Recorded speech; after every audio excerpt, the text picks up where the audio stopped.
My friends and family are all here right now, so I do know that a friend of mine, they do a D&D campaign where all the actions of the characters are determined by the people about by the comments that people make, and if you actually don't with your suggestion, there's a better chance of you actually getting your action being chosen. That sounds like it could get disastrous very quickly. Oh, oh, sometimes it is hilarious. It is absolutely hilarious sometimes.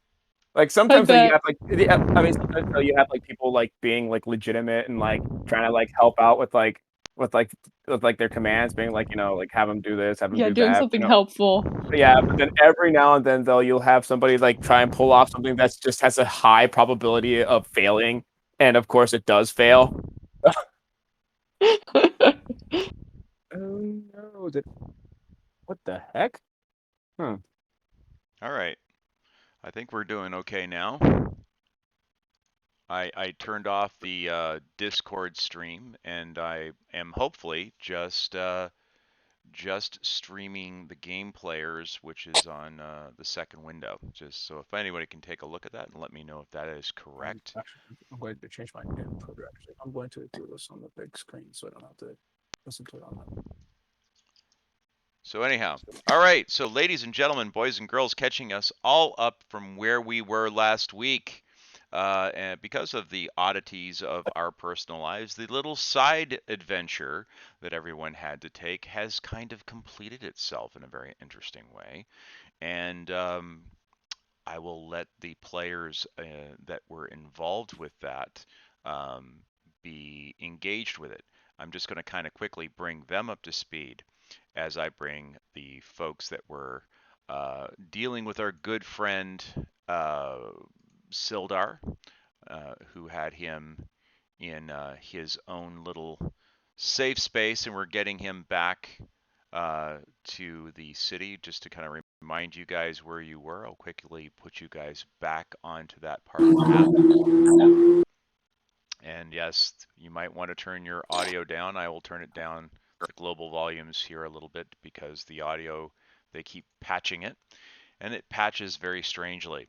But anyhow, so to bring everybody up to date as to what had gone on, uh, the party had gone in search of Sildar Hallgraven, who had selflessly thrown himself down in front of all of the guards inside of the city hall. Uh, as you may recall, Cauldron and our good friend Damien were on a mission to find out more about what was going on with the dragon cult, and this all these rumors about genetic experiments taking place and crossbreeding of villains. And unfortunately, or fortunately, depending upon your point of view, Damien kind of got caught, and so Sildar threw himself onto the mercy of the guards to kind of distract. Sildar got captured, was taken over to a processing area where he was going to be sent off into slavery into one of three different locations. Either being sold for parts, being used for parts in the genetic experiments, atop the laboratories that are reputed to be at the top of Icespire Peak. He was going to be sent off as essentially a slave to the attempts to excavate into where folks believe Wave Echo Cave is, to try and to excavate their way in, because for one reason or another they've been thwarted from going in through the quote unquote official entrance point. And third was to be shipped downriver off of the coast of Leon and sent off to the slave markets at the Scabbard Islands. Uh, but Sildar found out that he was indeed going to be sent off to dig in the pits for Wave Echo Cave. And so he actually knows where that is taking place and has got some interesting intel. As you guys go and recovered him and healed him from the narcotic that had been applied to him to knock him out, Sildar goes and shares that he has what he believes to be the location of where that dig is going to be taking place. So he has that information too. and kind of coordinates that with you, shares it with you, and you guys know that that seems to be roughly in the general vicinity of where you folks believe Wave Echo Cave to be. And as a result, interesting things may ensue. So let's all keep that in mind as we continue along.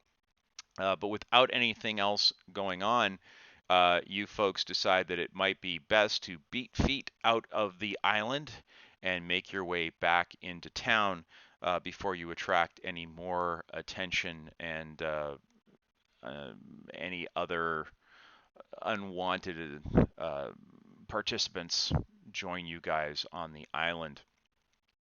So unless you guys have any objections, Sildar recommends that you guys go back to town, provision up, and figure out a way of getting back into Wave Echo Cave and helping out your good friend. Sound good?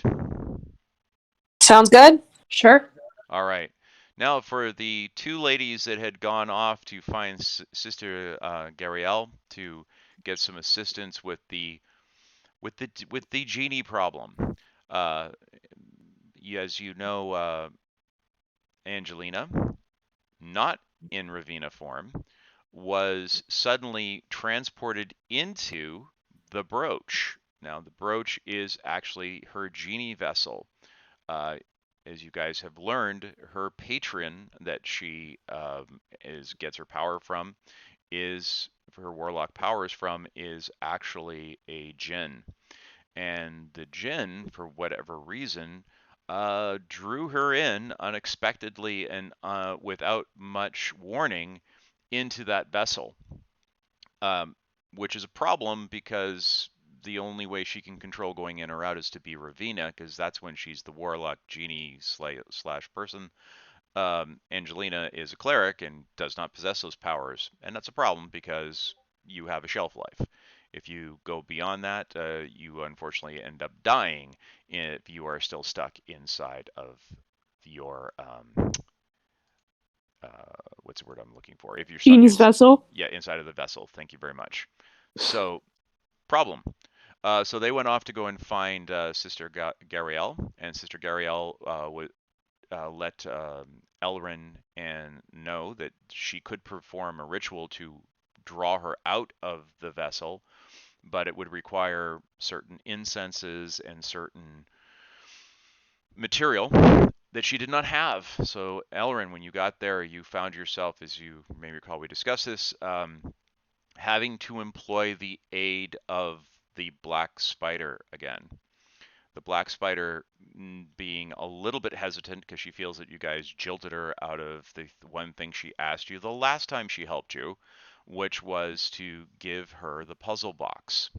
She wants the puzzle box as well. She did provide the incense and materials that were necessary to complete the spell and complete the ritual. And Elrin and Sister Gariel got into a very feverish, empowered, magical trance as they started conducting the ritual to try and retrieve Angelina. And roughly 7 hours and 30 minutes into the 8-hour time limit that would otherwise see Angelina expire from lack of oxygen in the vessel, they managed to retrieve Angelina. Angelina, not even realizing she was in the vessel, found herself, she comes to, the last thing she knew, she was standing in the room in the inn, and the next thing she kind of knows, she's lying on the stone floor of the Shrine of Luck with the ruby brooch essentially on the ground underneath her. So that is that. So I'm going to speed the clock forward, and unless anyone has any questions of the people that they're in the vicinity of, need to discuss anybody there, I'm going to bring the party back together in the inn, inside of your room inside of the inn. Unless there are any other questions, objections, or things that people need to have cleared up, let me know now. Was there any treasure or anything of value on people on the island and the creature on the island? So the creature on the island, the falchion that he was using is a very big ass blade. It's quite large. This creature is much larger than a human being. It's almost giant-like. As you started to examine him, you realize that you were looking at something that possessed a physicality that looks very much like an ogre, except for the scales and the large horns sticking out of his head, which should not be there for an ogre, and seem to be a little smarter than your average ogre should be as well.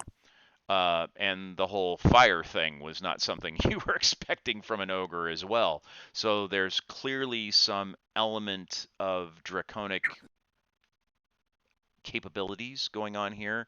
He had an aura of heat around him that every time you guys got within 5 feet, you started taking damage.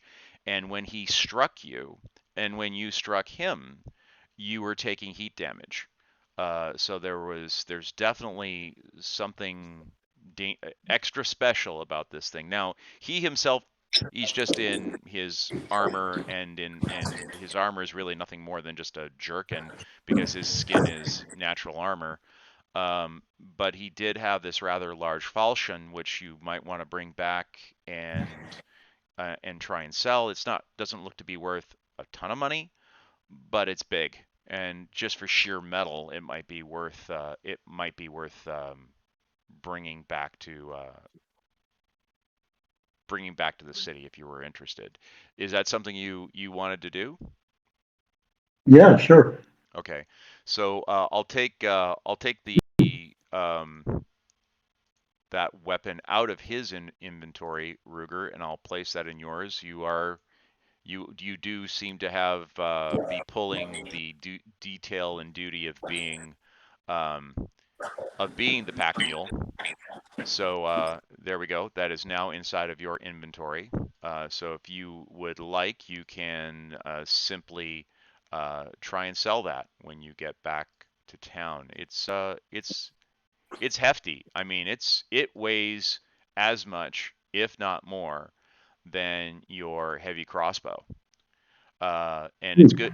And as now that you've picked it up and actually tried to strap it to your back, you realize probably something you wouldn't want to go and use, but it might be something that Druger could actually wield, and actually wield very, very well. But you're going to have to get it rebalanced back at town because it is clearly not balanced for anybody who's under 8 feet tall presently.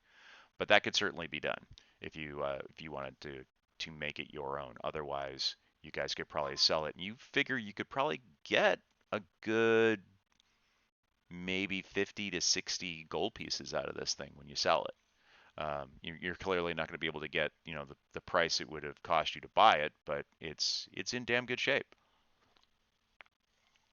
The rest of the guys are carrying the usual low grade fare.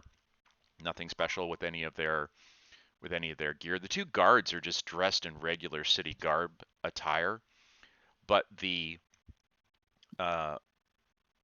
guy that hold on a moment.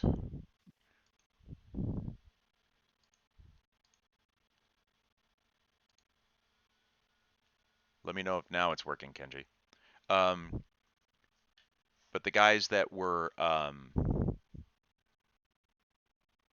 the guy was in the white robe wielding the magic.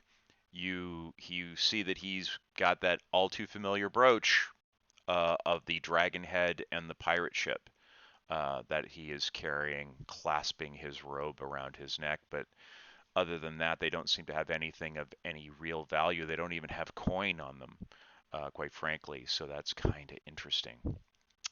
All right. So all good? Everyone, all things covered then? Yep. All right. Good. All right, so a little traveling music as you guys go back over to the city, and you go back into the now very familiar city of Phandalin. Now let's go and take you guys over there. Please let me know when you've managed to get you back in.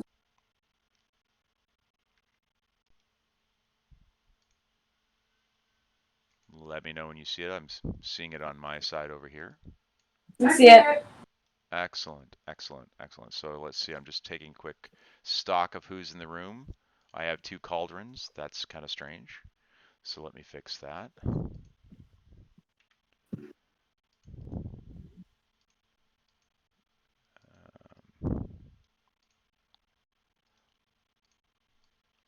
Alrighty.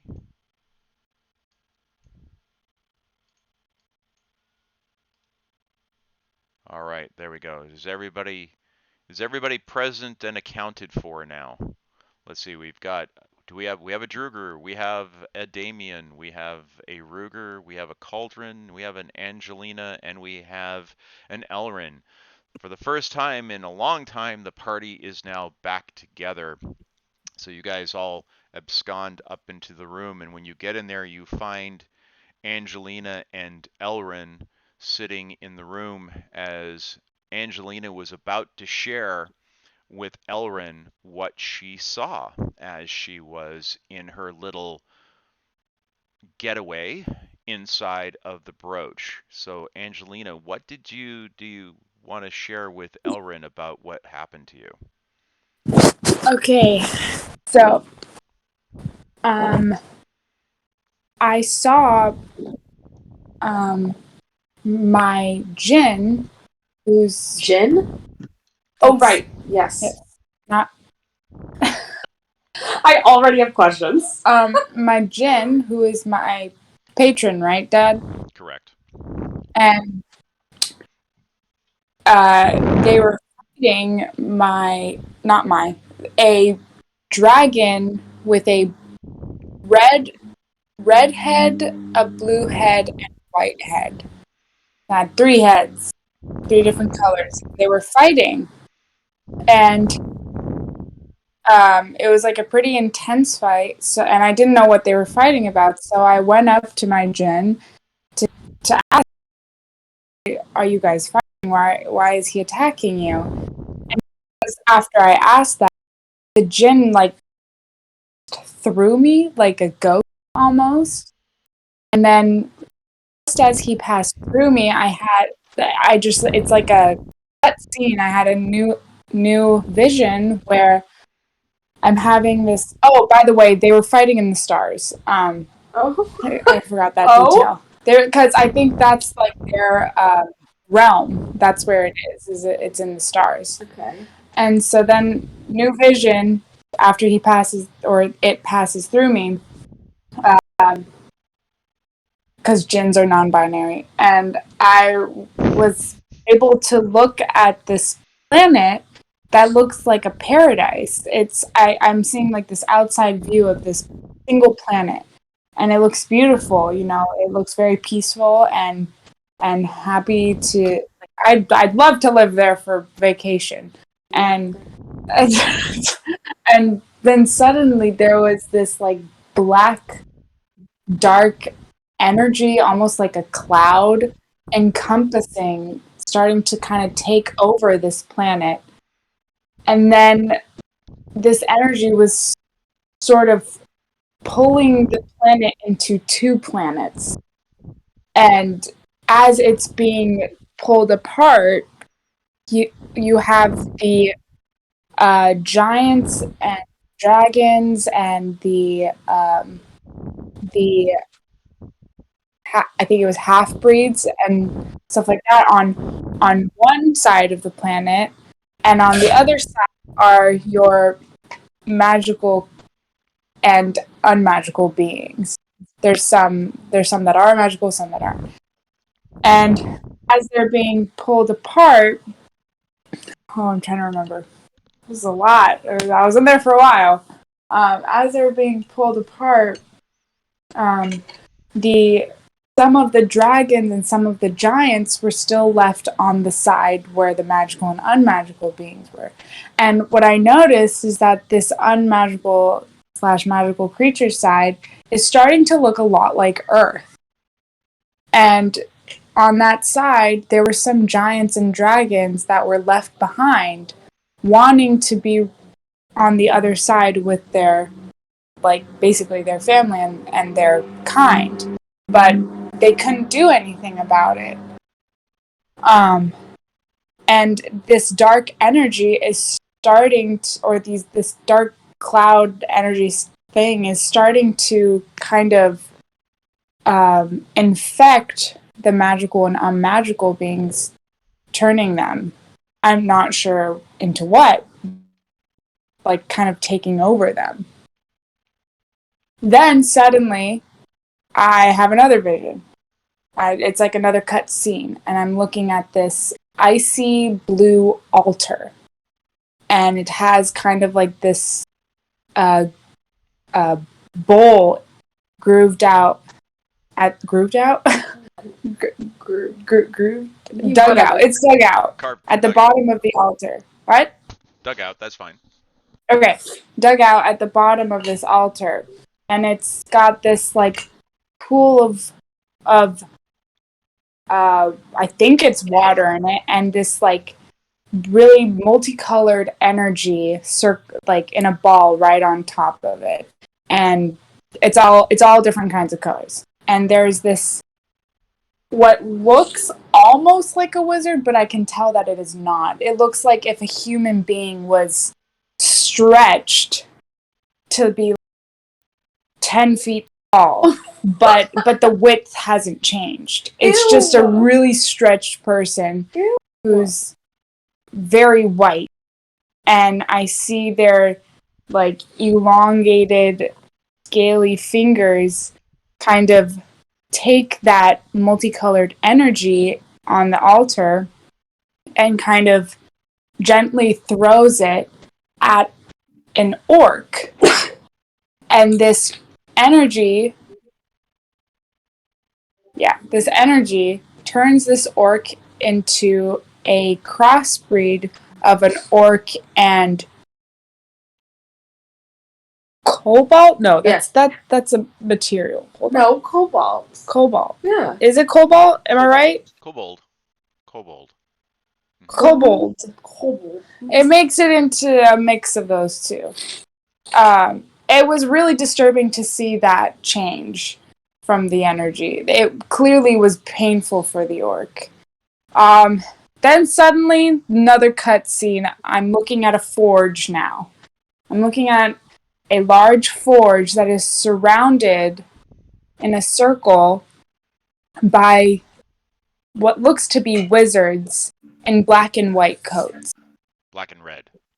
I did that again. Yeah, black and red coats. And they seem to be like cultist cloaks? No, just like just cloaks.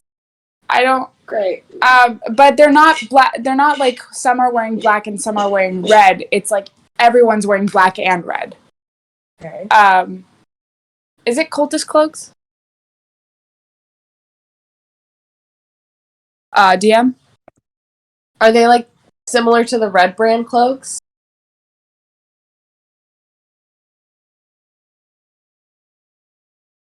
DM. Can you guys hear me now? Yeah. Yeah. Sorry, my microphone went into mute and I couldn't get it to lock. Are these cloaks like the red brand cloaks? You don't need to yell. I could hear you the first time, and Sorry. I just couldn't answer. And yelling through the headset doesn't work for me. But no, they don't seem to be like the cultist cloaks.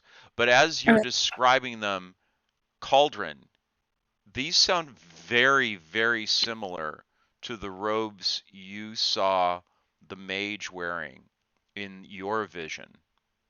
No. Yes. Okay. Cool. Connections are being made. So they are like the red brand cloaks. No, they're not. What? They're like the cloak that the mage was wearing. The mage. In Cauldron's vision. Sorry. And if I remember correctly, the mage was the guy that turned into a Nothic. He turned into the Nothic. That is correct. Yes. Okay. Yes. And so these wizards are surrounding this forge in their cloaks and seem to be having some sort of ritual. And I see this green energy start being passed around. It's a very sickly colored green. And and then I see them bring in this woman who is clearly not there voluntarily. She's being forced there. She's tied up, and they trigger warning. They slit her throat on the forge as her blood's like a sacrifice almost. And then I suddenly everything just like went black. I wake up here and I feel something spiky on my back, and it's my brooch. That's it. How'd I do, DM? How'd I do? You get good points. You remembered most of that, and I was impressed because that was a lot to remember. But yes, you did very, very well. Voices, though. The story yeah. once you did the voices. No, I'm kidding. No problem. All right. So Kenji, I'm actually just gonna manually turn you up on my end. You're just a little quiet. Don't change anything, because I just blasted your volume. I was about to say, like, I think I'm actually. Let me check my Discord for a second. yeah, I'm having a hard time hearing you too. So let me turn you up. I just bumped his volume and it helped. Let me just check my microphone too to make sure that. Oh yes, that's much better, Kenji. Whatever you just did. Yeah, my input's at full volume. I literally just sat at my desk is what I did. Okay, much better. So interesting. So so now that you guys have heard this, thoughts. Druger listens to all this. You see him thumbing the blade of the falchion, testing the balance, kind of getting an idea of what he's going to need to tell an armorer to modify if he's going to try and keep this thing. He looks at the rest of you guys and goes, well, there's way too much magic going on here for my liking. Give me just a straight up fight. It's better for me. Don't like all this. I forgot. I forgot a huge part of the vision. I'm so sorry. Guys, to tell us. Okay. I'm so sorry. You don't need to die to do this, but please do. Go ahead. Continue. After the forge sacrifice, I come back to the star realm where my djinn and dragon and this dragon are fighting, and the dragon starts opening these like portals where a bunch of like other creatures start coming in to probably help it fight. So there's like undead, orcs, half-breeds, everything just coming out of these portals getting ready to fight, and the djinn and the dragon are going head-to-head fighting like so intensely that they start fighting in circles upwards like a tornado going up. And Sorry, the mental image. I know, I think that was it. Is this whole thing like a race war kind of thing? Like, I'm just like is it all an allegory or not an allegory? An analogy for like. I don't know, but the whole thing about the splitting planet and some of them being left behind makes me think that these dragons and giants and these creatures just want to be with their kind. Oh, I was thinking that they were just gonna control the powerful to get them on their side so that then they can take over everything else. Like everyone else, like the Magical and non-magical? The small, no, I don't want to say smaller, but like the orcs and the half-breeds, like I feel maybe are easier to overturn if you're a powerful magical being. I don't know.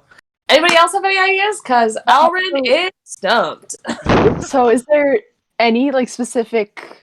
So you say one of the worlds had the dragons, giants, and whatnot, but do you remember like specifically what was on the other world?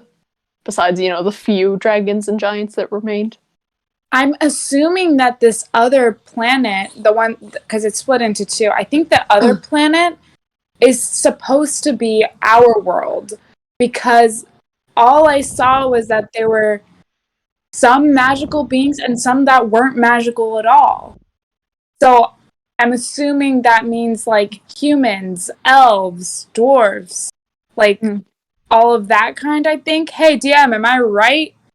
Yes, that is what you saw. That is correct. That's what I saw. Yep. So I think that what it is that it's supposed to be. That's why I'm saying I think that the dragons that we're like fighting literally right now, I think they just want to be with their kind. Now, don't ask me how to get to space because we don't have the tech for that. But we do have portals. That's what I'm saying, especially with the dragon that was like opening up those portals like Doctor Strange with all the undead and stuff coming out. I'm like, hey, how about you use that for your buddies on this planet? Well, I also was thinking the other day while we were talking about all this, I was like, we don't know why the dragons are here. We don't know why the cultists are a thing. So I think if there's someone we can level with or talk to, that would be a great next step into figuring out. Well, I know we also have to do all the stuff with the box and the Wave Echo Cave and all that stuff. And about the altar thing you said or you saw, we actually, I found a map to Icespire Peak where it is, or supposedly. Is that an altar? Yes. How did we first learn about it? We learned about it from somebody. You guys first learned about it from Sildar. Okay. Sildar had passed along to you guys that there was reports that there was this strange kind of there was some weird necromancy gene splicing, like, because the Icespire Peak used to be a fortress, and it was abandoned years ago because it fell into disrepair and it was given over to the orcs and the half orcs that you were kind of indigenous to this region. And it was originally not just a fortress, but there was a bit of a nexus of power there, and it was used as a healing academy because of that nexus of energy. So there was a long time series of experimentation and learning and the development and the maturation of healing magics, and Elrin and Angelina in their present bodies are heard about this place from legend, because this is where a lot of the healing arts that are passed on through their order come from. And even Ruger, you've heard about these healing nexus points because there's essentially crossover points on the planet where the ebbs and tides of natural energies and magics come together, and when they can form extremely powerful places. There's another one that you guys have seen that you've already been told about in this vicinity, and that is the old the Owl Well.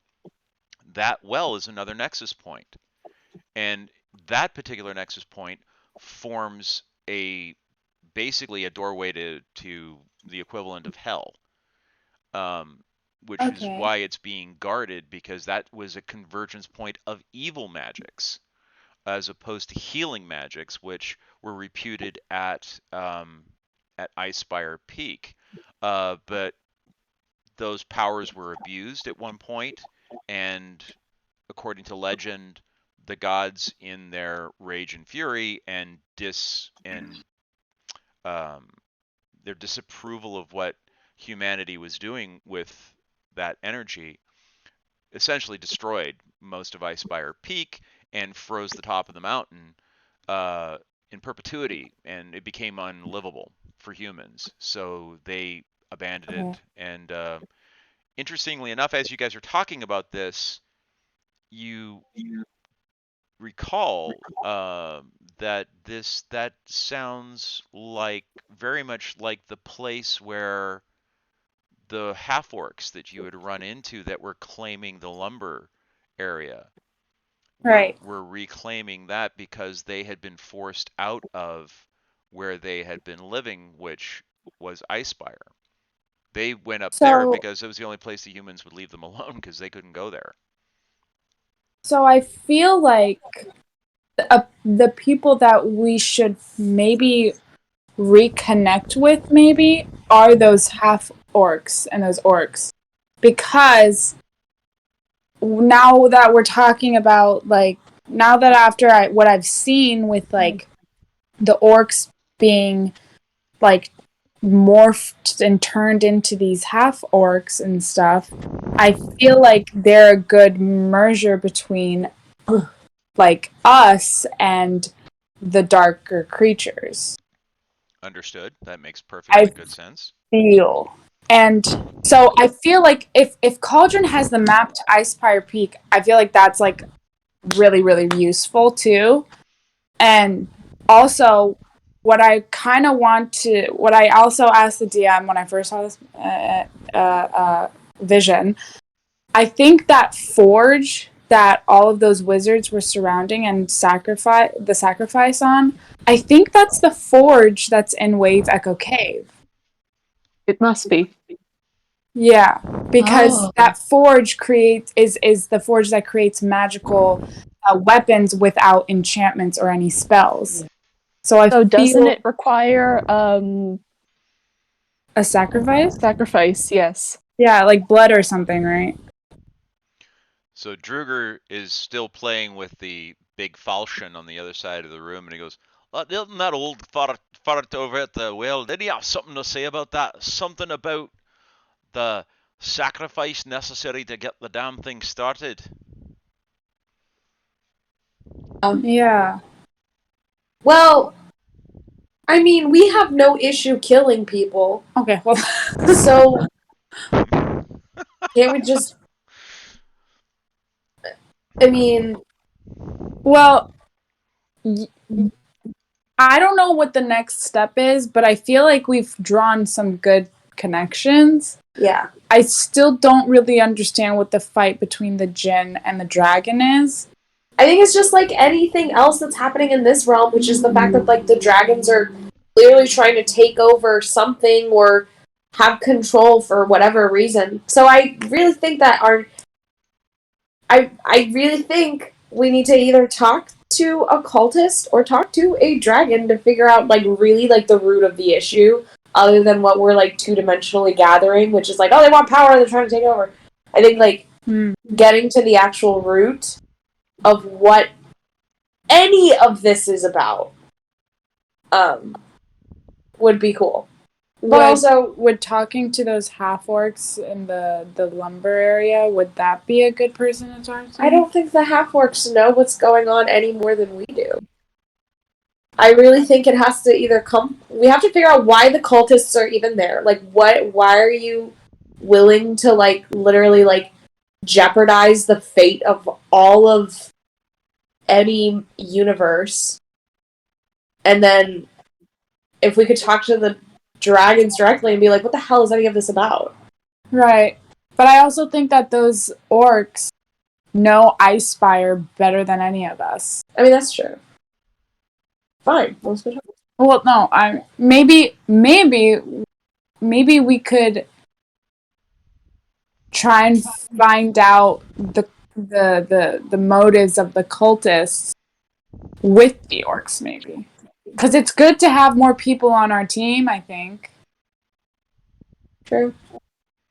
So I don't know. What do you guys think? As you guys are talking about that, you hear a gentle knock at the door. Okay. Oh, and that's it. Who's there? No, I'm kidding.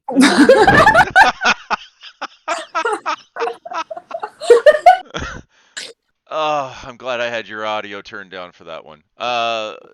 Yes, there's a gentle knock at the door. Someone is clearly trying to get your attention. I'll answer the door. Okay. Wait. Who is it?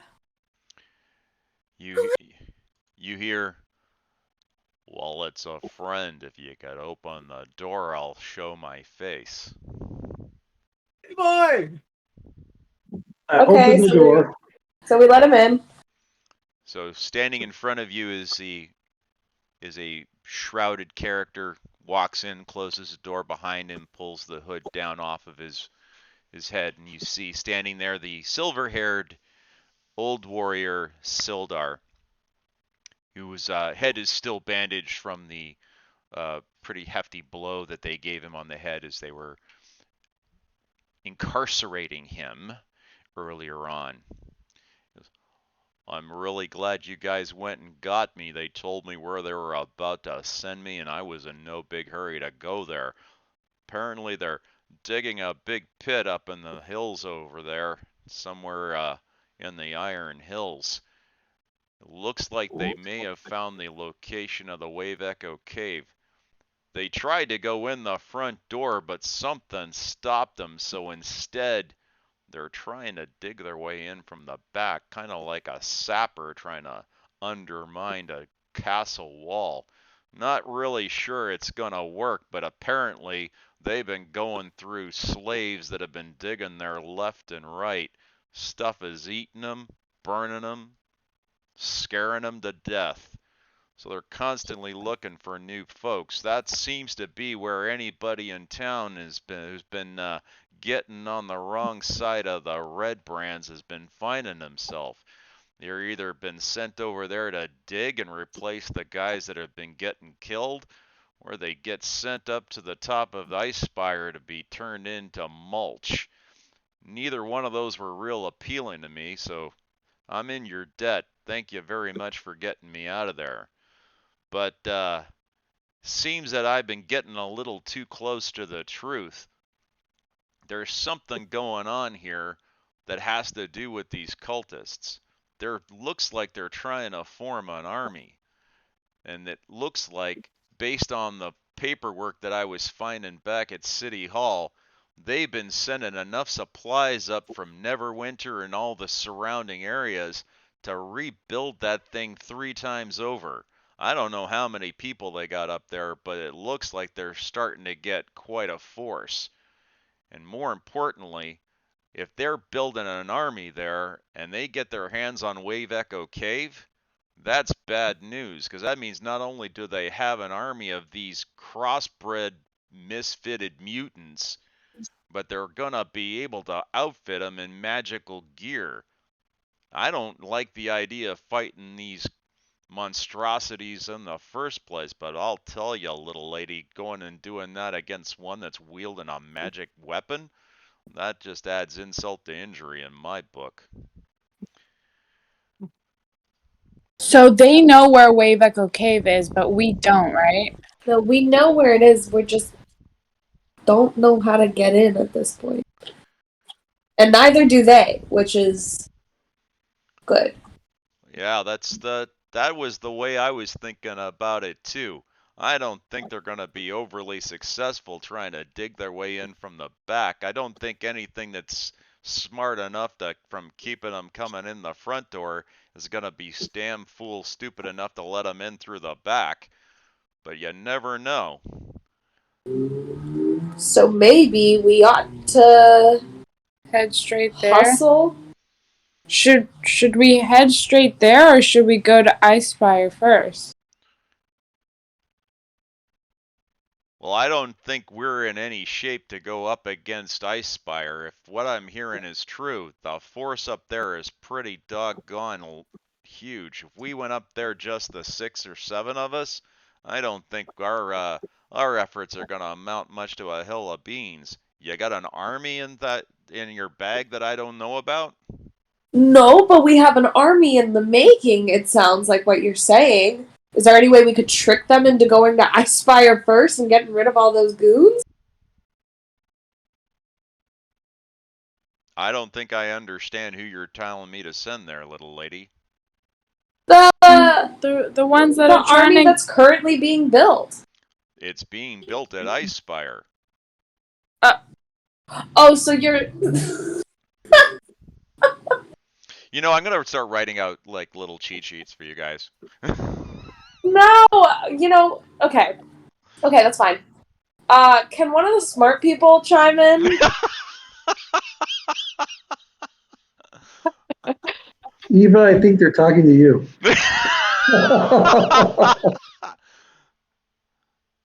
Well, I'll say this much. I do agree with you that whatever's going on up there at Icespire has got to be stopped. The last thing in the world we want is to let them build an army.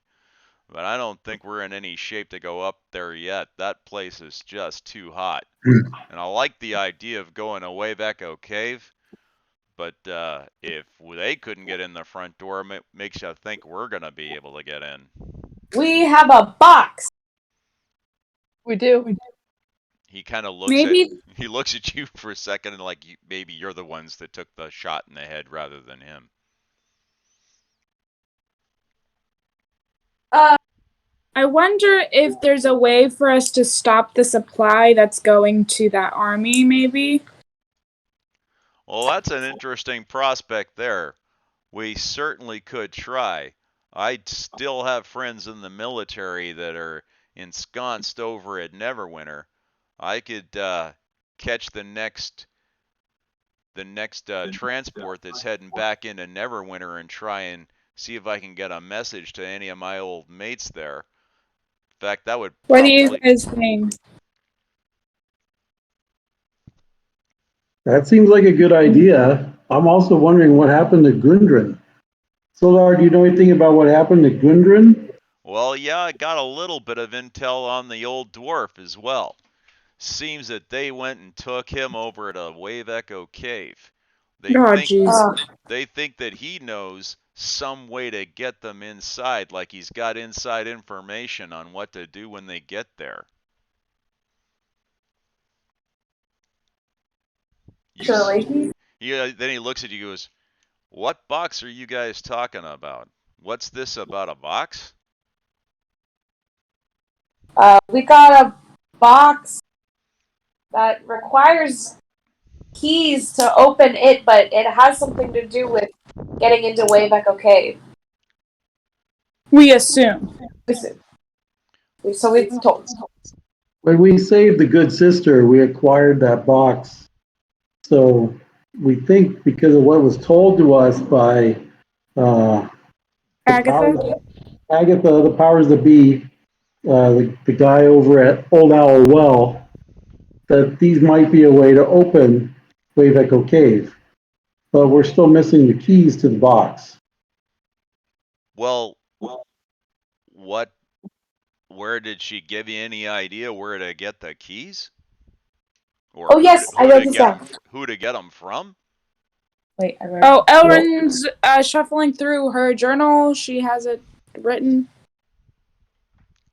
Well, we need to contact, in the old legend of the family, we already contacted the wizard, but we need to contact the mother and the daughter of the family that were destroyed and created the curse on the good sister. The curse? Are you talking about the legend of Mormansk? That's right. Oh, that's a kid's fairy tale. Oh no, my friend. Ain't no fairy tale. Well, who are you guys supposed to go and run into then? Who you trying to find from that old story? I mean, if you believe the tale, Mormansk is still down there in Wave Echo Cave. So Well, we're then trying that's where we're gonna need to go then. But didn't you say you needed keys? The keys might be. It's a 2-piece key, lace key, and I forget the other thing. And Agatha mentioned dragons and Ravina for the box. Maybe my brooch! Oh! Try it.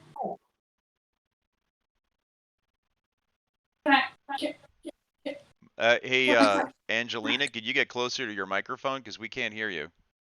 Oh, sorry. So I remember that Agatha mentioned dragons and Ravina for the box. So I'm wondering if maybe my brooch can open the box? Dragons and Ravina. Huh. Well, the only dragon that was around here at the time was the old dragon burial ground. That was Oh, around back then. But where's that? well, it's out in the wilds, but we could certainly get to it if that's where you needed to go. What's special about this place? Well, it's where they used to go and bury the heroes from around these parts. They used to, if you were really a hero, you wouldn't be buried in a regular tomb. They'd take you over to the Dragon Barrows, and that's where they would place you, is in the crypts there. But it's only for the most powerful and famous of all the different heroes. It's part of the old ruins that made up this area back in its heyday, back when Phandalin wasn't just an old hick town, it was actually the center of commerce. You've got the Dragon Barrows, you got the Axholm, which was the military base. There are all these different places that pepper the hills around here. So maybe on the way to Echo Cave we should stop by there? What do you guys think? I think anything that greatens our chances of getting into that cave with one shot lessens the chance of us, fiddling around in that area and getting caught and having a people to fight. Well, Okay. the Dragon Barrows are not too far out of town. They're not exactly in the direction of where we believe the Wave Echo Cave to be, but it's not like it's completely off the track either. We could certainly get there without too much trouble.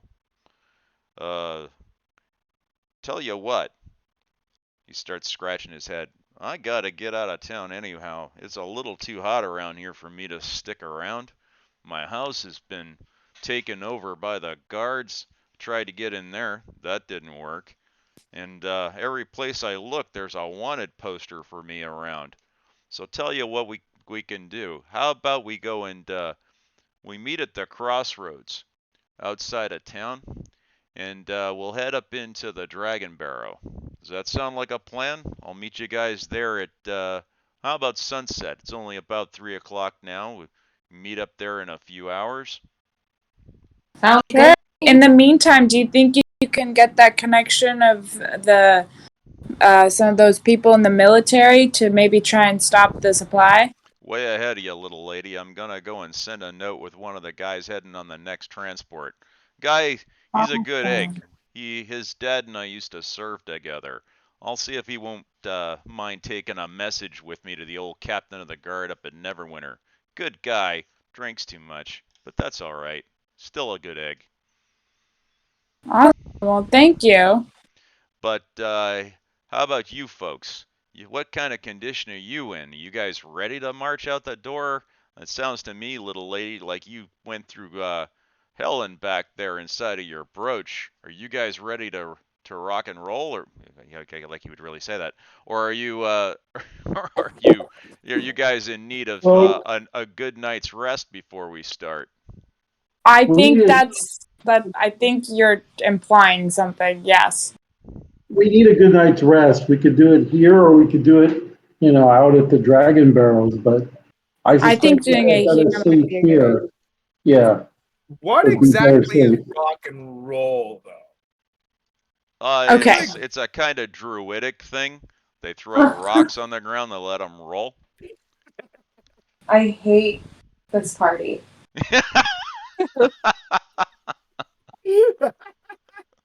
All right, so and Sildar takes a couple of sniffs and goes, "It smells like Bart's making beef stew downstairs. You don't want to miss that. He's pretty good with pretty handy in the kitchen for a half orc, especially one that's almost 7 feet tall. Yeah, it looks pretty hilarious if you poke your head in the kitchen. He can barely stand in there. The ceiling's only 6.5 feet tall." Well, maybe you can have him send his daughter up so we can order from up here and not show our face downstairs, because we've got the same problem you have. Right. So tell you what I'm going to do then. I'm going to go downstairs and see if I can get myself some victuals from Bart. And then I got to go off and find the guy to send that message back up to Neverwinter. But yeah, I'm going to find a place to lay low for the rest of the day. Probably hide in the stables. But once the sun goes down, let's meet at the crossroads. Sounds good. So he Does goes, that, go ahead. does that give us enough time to rest before the sun goes down? Oh, that's right. You guys are gonna wait till tomorrow morning. That's right. So we'll meet at the morning. I'll meet you guys at the stables, and then we'll make our way up to the crossroads. Very Maybe good. maybe we should meet like really early in the morning, so not a lot of people are there. Yeah. Well, if we meet at sunrise, there's not gonna be a whole lot of folks around by that point. Yeah. Okay. All right. Good plan. I like it when a plan comes together. Yeah. All right, so everybody get into your characters and give yourselves a long rest. And it will be a new day, so make sure that you do that. As Sildar goes and disappears as he leaves and goes out into the back area. Can we take a bio break after this? I was just going to say, why don't we take a brief pause ourselves so that we can come back afresh. All right. How I'm gonna be long? honest, I don't remember how to do a long rest in this game anymore. It's been so long since I've actually controlled this. It's under the hit dice under your name. Yep, just double click on your character name and then you'll see under hit dice they'll says S rest L and long L rest. Do the L rest and when it asks you is it a new day, say yes. There we go. Now I found it. right. Here we go. Where's my rest? Where's my rest? And let's see. Now you got beat up a little bit, so you're going to need to heal. Shoot, how do I do that? I can't seem to find the heal button again. So I have my character page. Did you do a long rest? I found my character page. I'm looking for how to do the. Oh, here we go. Long rest, short rest. Got it. Here we go. Yeah. Long rest. That yeah. And I was going to say you were only 12 hit points down, so that should have been something you would make up while you rested. Yeah. So that's all good. I got everything out. Yeah, no, it was just one of those things where I just haven't touched this interface in so long that I don't know how to I mean, I don't know how to use it. Yep. Understood. All right, guys. Take 10 minutes. Come on back. Bio break. See you in 10. All right.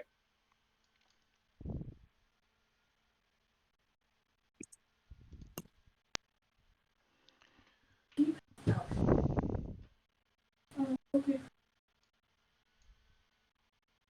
Yeah. Hi, Baba girl. Do you want to go potty? You might want to mute your microphone. Oh, I'm taking Lucky out. Perfect. We can Awesome. hear you. All right. I mean, I'm not having like a secret meeting. I was just asking Lucky if she wanted to go potty. And then she was gonna. No. Then she was gonna plan on killing Damien in his sleep. I understand. All right. Be right back, guys.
All right, folks, I'm back. Today's weather will be scattered clouds, but mostly clear. High temperature of 55 degrees Fahrenheit.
So is everyone back? I'm back. Ninako just walked in with the dog. She's running a wee bit behind. Just a second.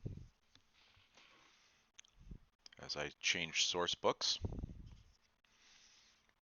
Well, before I forget, I'm going to cast Find Familiar and bring my owl back.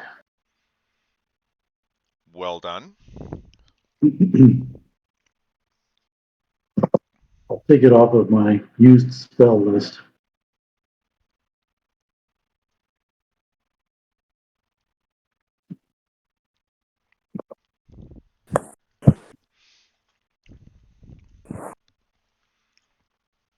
I'm By the back way, if you're on yeah. me.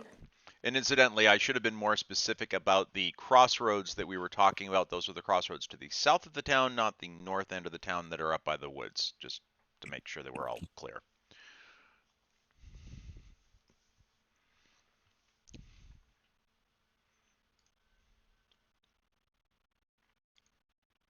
So I heard Eva. I know that Ninako just walked in with the dog. Makiko, are you ready? Yep, Cool. Ninako, are you back at your desk too? sure am. Okay, awesome. Alrighty.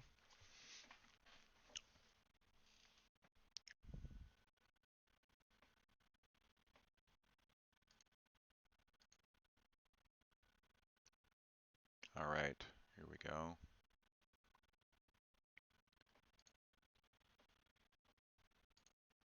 So to bring you guys up to speed,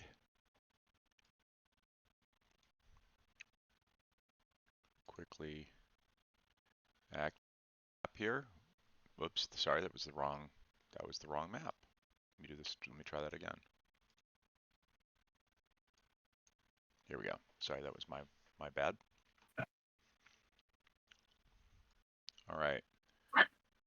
So I have tried to engage a new capability that should allow all of you guys to be able to see once I place one person on the map. So if I do this, you should all be able to see. But I can see that's not working, so I'll have to put everybody on. 1 second. There we go. You guys seeing the map? Yep. Cool. I'm seeing loading the dancing mare. Okay. Yeah, oh wow, you're way behind.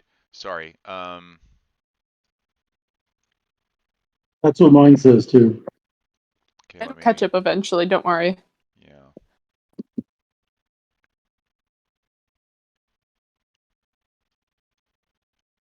So this is mostly just to give you guys a reference point anyways. So let me kind of get everybody on to the map here. Elrin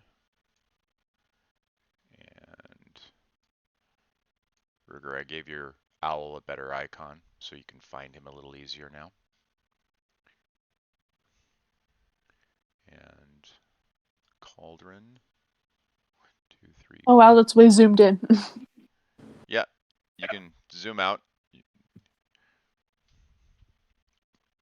Oh, okay, hold on. We already got Ruger, so who's missing? Druger.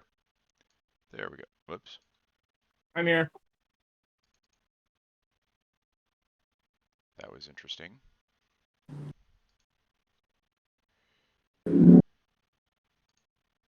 We have a different token for him all of a sudden. Not exactly sure why we're getting that, but we'll fix that here in a second. You have an old token for me. Does that matter? It shows me as a dwarf. I see you with your brown background and white Asamir. Oh, I see that too. Yeah. I'm looking at it, the old token I used to use with a dwarf throwing a hammer, enchanted or something. Okay. Not sure why that's happening. Don't know. But I am in the tavern. That's where we're supposed to be, right? No, we're on a completely different map now. Oh, this says the Dancing Mayor at the top. And then it says the Sword Coast next to it. Yeah, I don't know why. You might want to refresh. Yeah. Okay, now I'm on the map with the rest of you guys. I don't know why the Dancing Mayor came up. Because I accidentally clicked on it, and so I guess you guys all had to go through that first before you got to where you are. I'm going to leave the owl on the outside because chances Yeah, are I just clicked on the Sword Coast and it ended up taking me right to the map. There you go. All right, so you guys know that Wave Echo Cave is up in the foothills up around this direction. You guys have been told by your good friend Sildar that, wow, let me try that again, that the location you need to head to is somewhere over in this vicinity over here. So you guys are going to actually head down towards the base of the Sword Mountains and head up into this area here, where you would cross through this, essentially a valley through here as you're continuing on towards Wave Echo Cave, if you guys find that that is where you're going to go, because the Dragon Barrow is here at the foot of these mountains here, and the other location that he was talking about, which was the military base, is right here. They're very, very close to one another, so this is actually quite convenient for everybody. So I'm assuming you're going to have your owl flying above you. Is that the idea, Ruger? Yeah, above and ahead a little. All right. As he's flying along, you notice that there's nothing. There doesn't seem to be a whole lot of additional activity in that immediate area. So you seem to have a clear path in the direction that Sildar is telling you guys that you need to go. So from that perspective, it's kind of positive looking for you. It doesn't look like you're going to meet with anybody, at least in the immediate moment. But you can hear in the hills up in this area, you can hear the activity of dragon roaring happening. So you guys are actually heading in the direction of where you know there is a dragon. So be forewarned that there is such a possibility that you might run into more than you bargained for as you guys head out. Sildar doesn't appear to be overly concerned, but he packs up his backpack, straps it on nice and tight. He's got a black robe on that looks very similar to the kind of ones that you guys have absconded with relative to the dragon cultists, and he suggests you guys start heading out. So it's 7 o'clock in the morning, and it'll take you guys roughly 2-3 hours to get to the location that he says is the Dragon Barrow. So as you guys head along, let me quickly kind of move you guys along here. 2, 3, and you find yourselves at the location that is supposed to be the Dragon Barrow. So it's interesting as you guys are approaching it, because the Dragon Barrow itself is not, it's not overly impressive. As you guys are approaching it, it looks to be that there's just a hill, one of many of the rolling hills that are in this particular area. So it doesn't appear to be impressive, but an interesting thing your owl picks up on, though. As the owl's looking down, the barrow, the hill, takes on a shape. It looks like a flying dragon. And there are stones along the top of this hill that look remarkably like the spines on the back of a dragon itself. The hill is about 30 feet tall. The top appears to be relatively flat, and it's just sort of jutting up out of the grassy plains that are in front of you. They're the white bone rocks that make up that line of stones that form the dorsal spines of the dragon shape. You guys notice you can actually see them from where you are, and in the sunlight, because it's relatively sunny today, they kind of gleam. Not like they're metallic, but almost like it's a polished stone. So, all right. So let me go and take you guys over to there, because we've your travel to the Dragon Barrow was relatively painless, relatively easy. You haven't run into anybody along the way, at least not anything that you notice. And here we go. Let me know when you see this.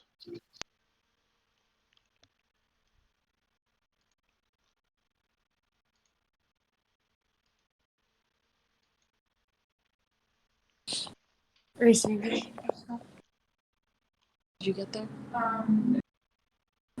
Black for me. I see a black. In this scene, Yep. you do not own any tokens with vision in this scene. Wait for it. I'll have you there in a second. I'm just. Oh, Oh, see it. I'm here. Yeah.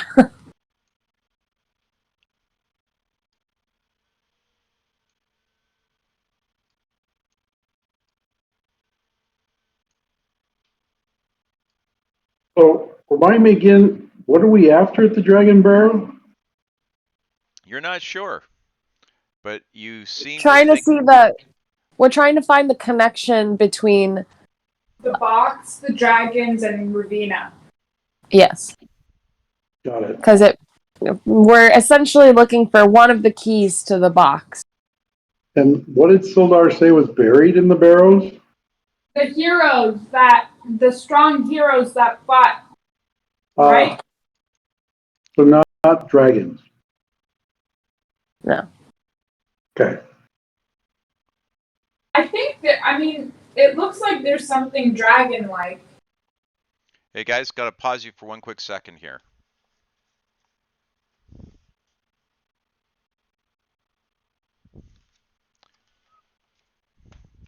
Yes, it does appear to be dragon-like. Very much so.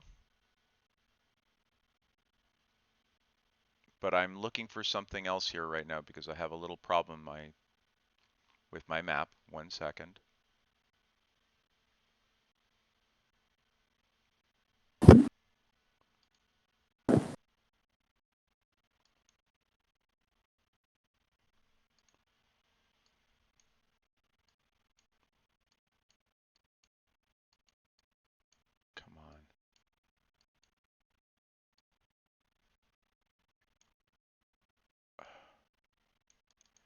Sorry, guys. I have to get another piece of my map, which I don't have right now.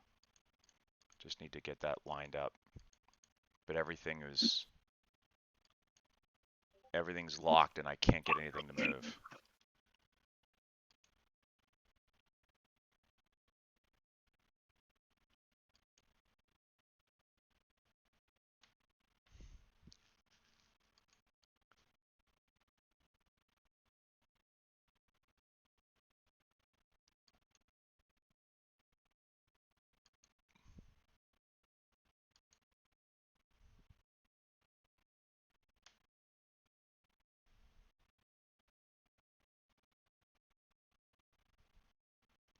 Sorry, guys. I'm like my computer is completely frozen.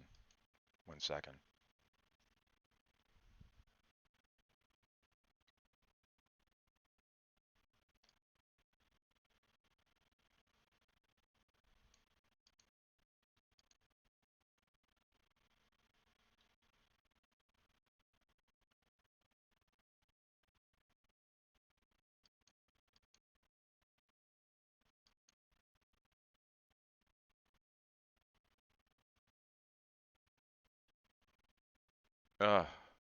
Talk amongst yourselves. 1 quick second. I'm frozen, guys. I'm trying not to kill everything here. I'm trying to just see if I can get response back on my system. So You're good. I have questions for the party. Does anybody remember any leads to where we might find that piece of lace that would be like the link to either the mother or the child?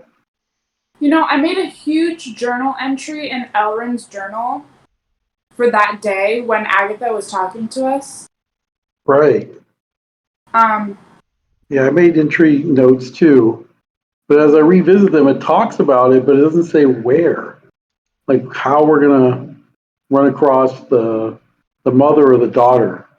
I kept hoping the black spider might have something to do with that, but I have no idea what. They were buried, right?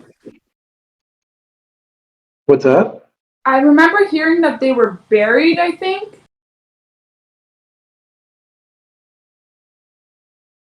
But would like the mother be considered a great hero? Wait. Who, like, stopped? Wait. Now I'm confused.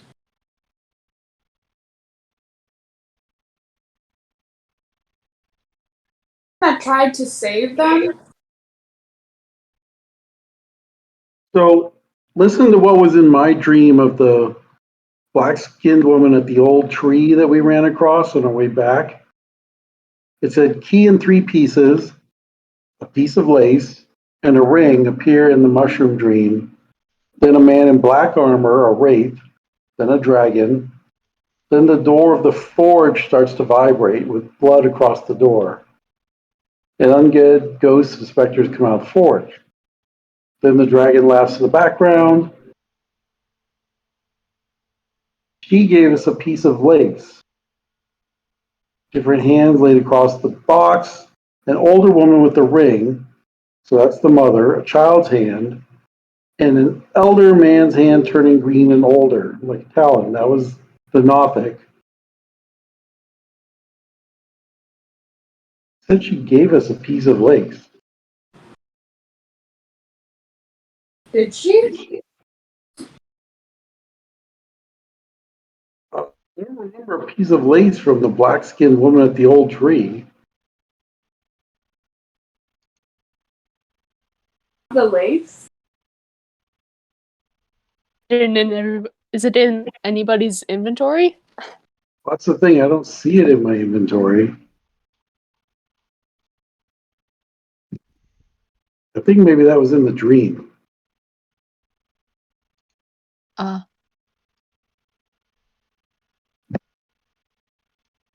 Ready to grab my computer charger.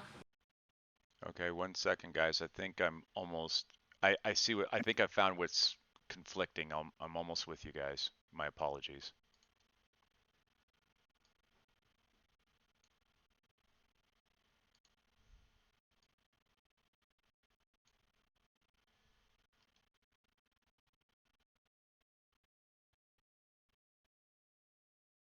Yeah, I do not have a piece of lace in my inventory. The lace, though.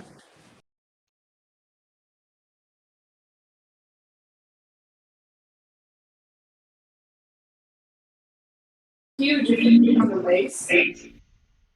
What's that? I feel like that would have been huge if we found the lace. Right. Oof. So when it says she gave us the lace in the dream, I'm wondering who the she was. Okay. All right. In my notes, I just want to read really quickly what Makiko wrote. All of this is gibberish to me, but Necromancer was guarding the well inside. Dragons have run away for now, but he can't do it again. Cauldron's vision could be of Dremic, Denier, one of the dark arts. And that was when they used the magic to protect the children, turning everything into a weapon, became consumed by magic in turn, transforming into the Nothic. Elf daughter of the Lord and Lady was Ariel, ? Agatha cursed herself for being unable to protect the child.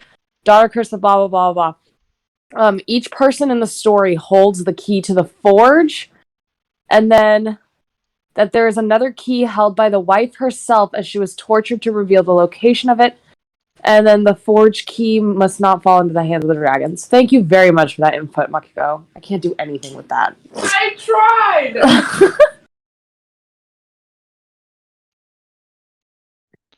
Let's try that one more time now.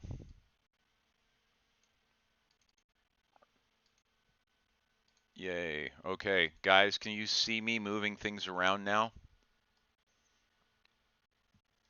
I think so. Yeah, my apologies on that, guys. I see your cursor. Yeah, I got completely, Your cursor I was moving, but- completely locked there for a while and could not move.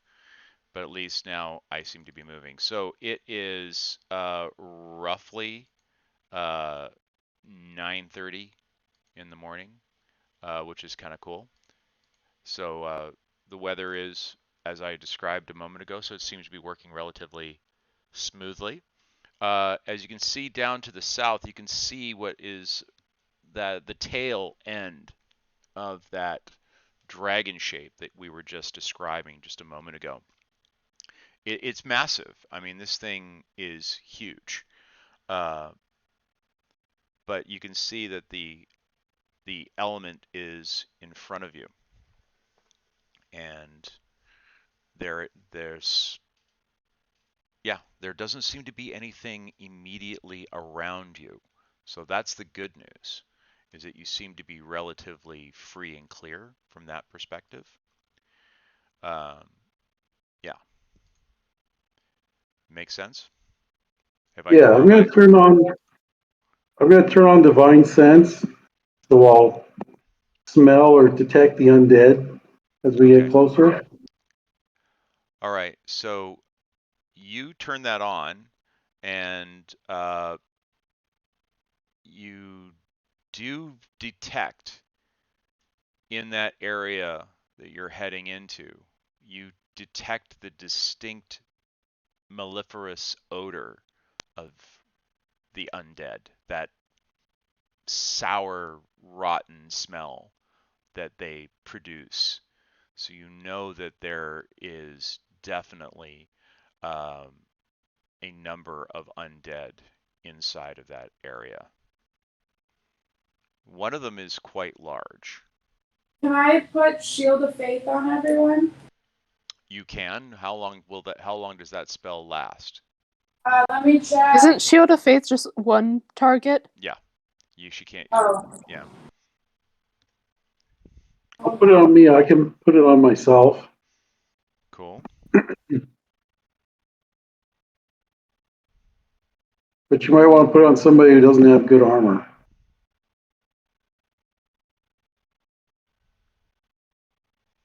All right. So Makiko, do you want to do that? Do you need help with setting to do that, or can you do it yourself?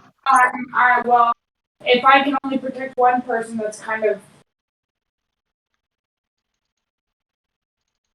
All right. Okay. Well, there are things that you could cast instead that would be helpful to people.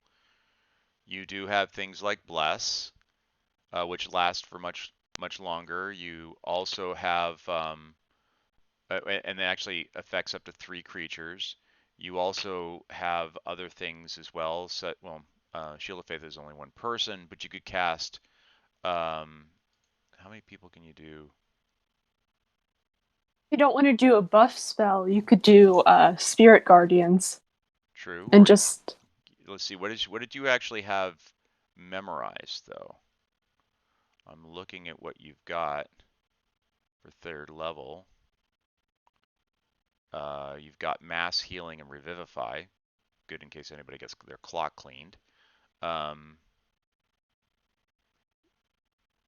yeah, Bless is good. Yeah, I don't think she doesn't have Bless. I have Bless. She does I have have Bless ready. Yeah. As does. Is it ready? Yeah, she does have Bless ready. She didn't have Aid ready. Gotcha. So that one she's got good to go. So Makiko, you can target half the party and hit them with Bless, and Elrin, you could hit the other half and hit them with Bless, right? Because you guys both have that memorized. Yep. Okay. I can't target multiple people. You hold down the shift button. Who are you gonna target? Damien, Druger, and Ruger. Alright, I'll get everybody else then. Make sure you guys include yourselves. Is anybody going to do it for Sildar? Actually, I just did. So Sildar goes, you know what, ladies and gentlemen, I'm going to let you guys go in there on your own. I'm going to scout ahead up to the next location. I'll be waiting here at the exit for you. These old bones, they don't do too good underground anymore. I'm about 20 years past crawling around in dungeons, if you understand me. Gotcha. Makiko, I've got you targeted. What? I am too blessed to be stressed. So Sildar goes and disappears off into the woods. I don't recommend casting it on the owl because the owl only has 1 hit point. It's not really worth, right? I don't believe I did. I believe everybody's blessed now, but the game is paused. Yes. I paused that on purpose while we were sorting this through because I didn't want the clock running on everybody's bless. All right. Yep. What are you going to do, my friend, with your owl? I'll just put him away in the pocket dimension. Okay. You can't see anything locally. There's no point underground. Poof, your owl has disappeared. As you guys, I will move the party then closer. I will get everybody there. I'm used to doing that with all you guys. So as you guys begin to move in and get closer and closer, you climb up through the tail. And indeed, as you get closer to the spires, you notice that there is a distinct dragon shape to all of this. And without it, you're not going to be able to really describe it any other way that you feel like you're climbing up on the back of a dragon. It is quite steep. It is a fairly significant climb to get up there, and Bless is already gone on everybody. I don't think that was supposed to happen. That's fine. No worries. We know it's there. So as everyone begins climbing on up the hill, when you guys get all the way up to the top, Cauldron, go ahead and give me a perception roll, please. And Damien, give me a perception roll, please. Copy that perception roll.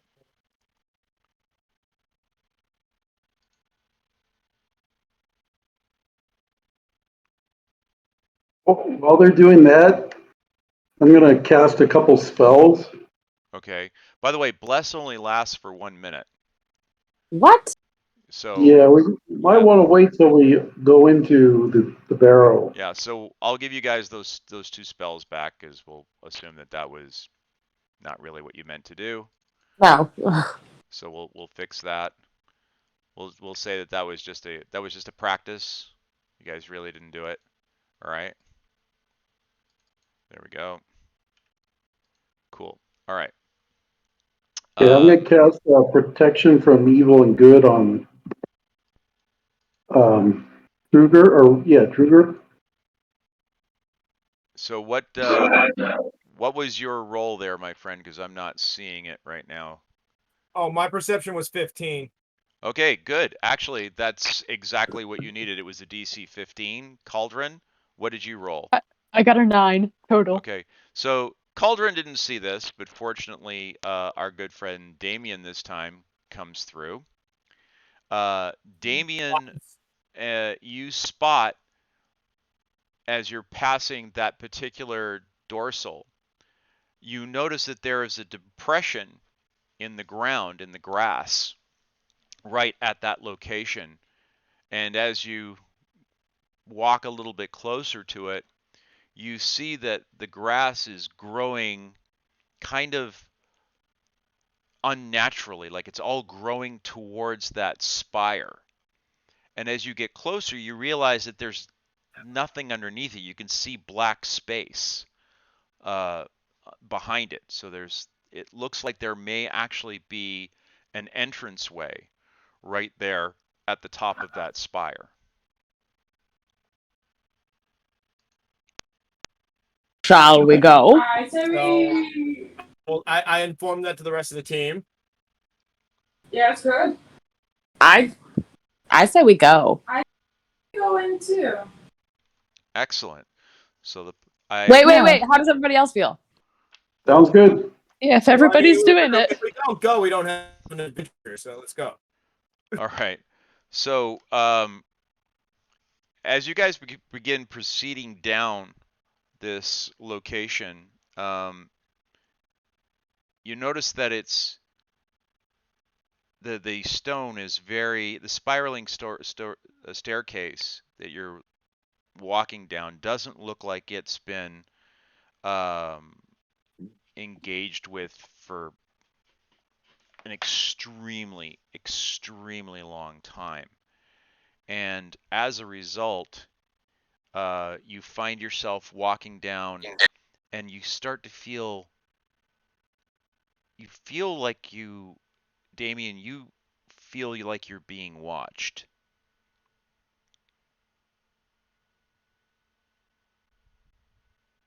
Does he say that? I shall inform the rest of the crew.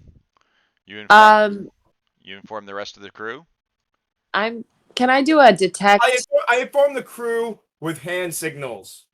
Because if we're being watched, I'd let everybody know through gestures rather than letting the person that's actually watching us know that I've noticed that. Can Angelina do like a detect evil and good? I was just about to ask if I could do it. I thought you were going to do it. No, I don't have it prepared. I just targeted myself. That's not Doesn't Ruger's divine sense do the same thing?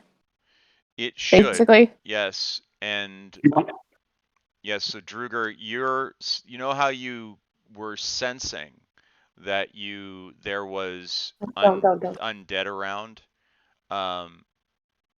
You're starting to pick up that there is some sort of a presence where you are. And I'm sorry guys, I'm trying to move you, but my browser is locked up. I may lose you guys here when I do this. Hold on. I have to do this because I can't do anything.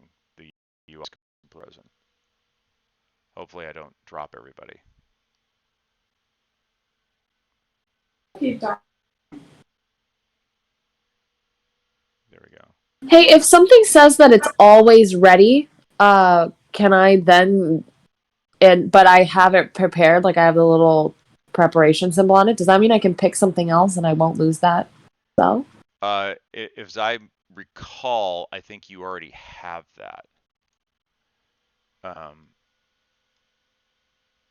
Okay, that's weird. Wow! Yeah, hold on. Sorry, we got a little delay here. Whoa, look at all these new spells. I haven't even looked at these yet. Okay, you're probably really worrying the rest of the party right about now. Oh shit, The healer doesn't know what she can do. Okay, here we go. All right, so that's you guys now down at the bottom of the staircase. You've managed to get down through, and the walls in this place have an odd bioluminescence to them. There's like a natural greenish kind of glow. And as you guys are doing so, you can hear over in this direction what sounds like someone whispering. No, I don't like that. But But what if you're whispering free gold? Free so gold. Druger, you're detecting undead, and it's coming from the direct, kind of in just to the south of you, guy, of where you are. You can kind of detect that it's strong enough that you can sort of pick it up in that immediate location. So, we deal with the undead first, or the voices, or go down to corridor number 3 or 4? Or do we know that the whispers are the undead? They're coming from different directions. Well, That wasn't the question, Steve. Yeah, I'm resetting the fog of war here. So this is what you guys can see. Everything down here is some sort of undead. Yes. cool. So Then like I let said, me... sort of like over in this location is where you're hearing whispering. Steve, you're getting a really ugly feeling from that corridor that Cauldron's looking down towards. Well, I think we ought to just start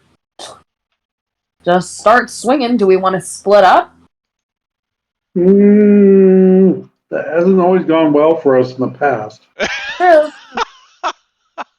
Yeah, for this one, let's just stick around. Let's stick That's together for actually this one. that's actually not untrue. That it doesn't necessarily work out too well for you guys whenever that happens. So, you know, if you're looking to be safe, I can understand very well why you would do that. I don't like all those. What are those dice? What are you doing? Why don't I go get in front of the party down here? Damien goes in back, maybe. And Druger can come up here with me, but we need the clerics to be able to turn undead. My turn undead is quite limited compared to yours. Yep. We'll I'm be not ready. actually moving there. I'm actually just moving my piece, my icon, to get up in the front. I was gonna say I'll be in the back because the fact that I have alert, I feel like I'd have a better chance of like just All right, noticing. let me move you there. It can get a little hard to move your character icons in these tight corridors. If you're having problems, let me know. Steve, as Ruger comes around the corner, the smell is intense. The sense of some sort of powerful entity is becoming much more pronounced as you head along into this corner. Like a single entity, not like in this case, many. it does feel now in this direction that it is a singular entity. Great. Cleric. Yeah, I guess we'll start going down the pathway. Okay. Drew should get up here with me.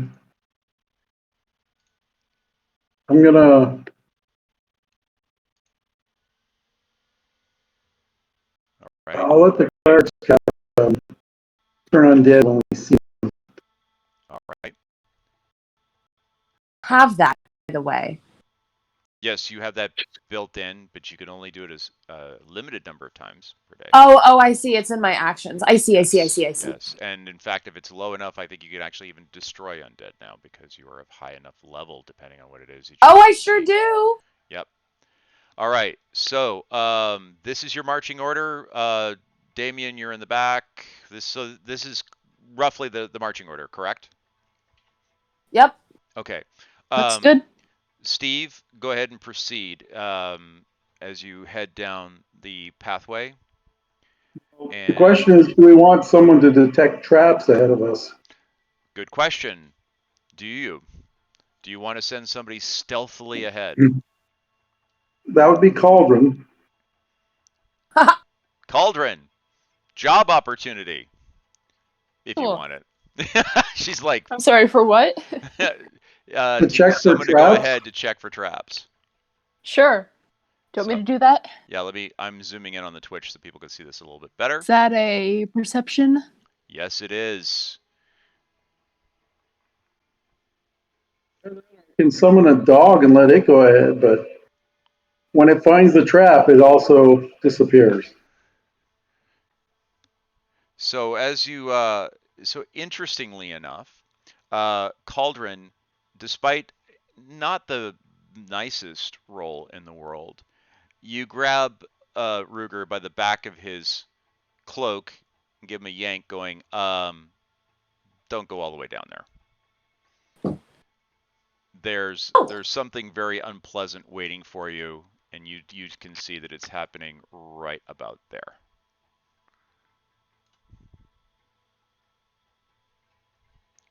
Cauldron. You detect that there is a trap in the floor in that general location.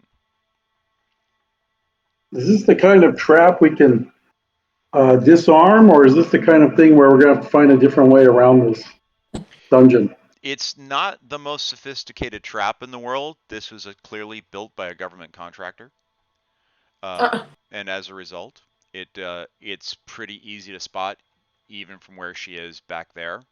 And all you need to do is just kind of stick to the edges of the walls and you won't hit the pressure plate. So it's relatively easy to avoid as long as you don't step in the middle of that square. Just kind of like eke your way down the wall. You should be fine. Okay. All right. So now that we know where the trap is, Yep, do we just move our icon, our pieces past that? that's correct. I won't. I've disabled it, so it will not go off. But as you walk into the room, what you notice is you're in a burial chamber. And clearly the person that you are in the burial chamber of was somebody of some pronounce, of some importance, because this person is, there's lavish gifts around them, including a fully erect horse. Well, the skeleton of a horse that is wearing some very simple but very lovely barding directly in front of you. Ooh. And the barding is quite lovely. It's dusty, it's old. It might be worth something if you wanted to take it. It's clear that the horse doesn't need it anymore. The horse is quite dead. But as you start getting closer to the horse, you realize that it's not dead. You're detecting an undead presence off of the horse, but it's not malevolent. Huh.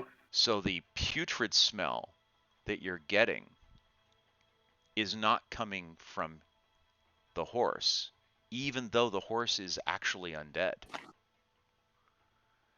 And as you are inspecting it, it looks at you, paws the ground a little bit with one of its hooves, and does the bowing of its head type of thing, and then resumes its pose. Do you guys want to all try getting into the room? Should I try and get you all in there now? I'd appreciate it. So maybe we can maybe we can keep Druger in the back just to guard our butts. All right. So Sure that door Druger here. Damien, are you gonna stay out there? Or are you gonna come into the room with them? Druger and Damien are guarding the rear. We've got the best guarded rear. So, Steve, stop moving around because I need to know where Damien and Druger are going. Yeah, I was trying to make room for everyone else to come in the room. Gotcha. See, this is where I said there's a concealed trap right there. So, nonetheless, but you guys have found that. So Druger's like, ah, I don't like going into anybody's final resting place. I'll stay out here. He looks over at Damien and he goes, hey, lad, you go in there. You cover them. I'll watch our asses.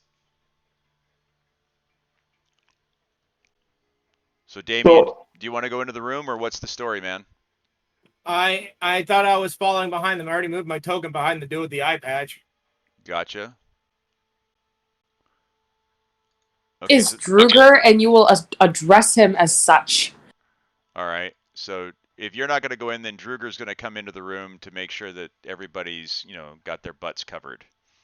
Druger can actually pick up and sense a little Hold bit on, more. was I like standing in the wrong spot? Is that what that is? Because like I was completely turned around because I thought I was behind the party this entire time. You were. You've been behind the party. You were bringing up the rear, and you still are. You're in the doorway. Okay, I just want to make sure because I just said room, so now I'm just like moving myself around. It's like it's still not really a room, so I was like confused. Nope, totally fine. Totally fine.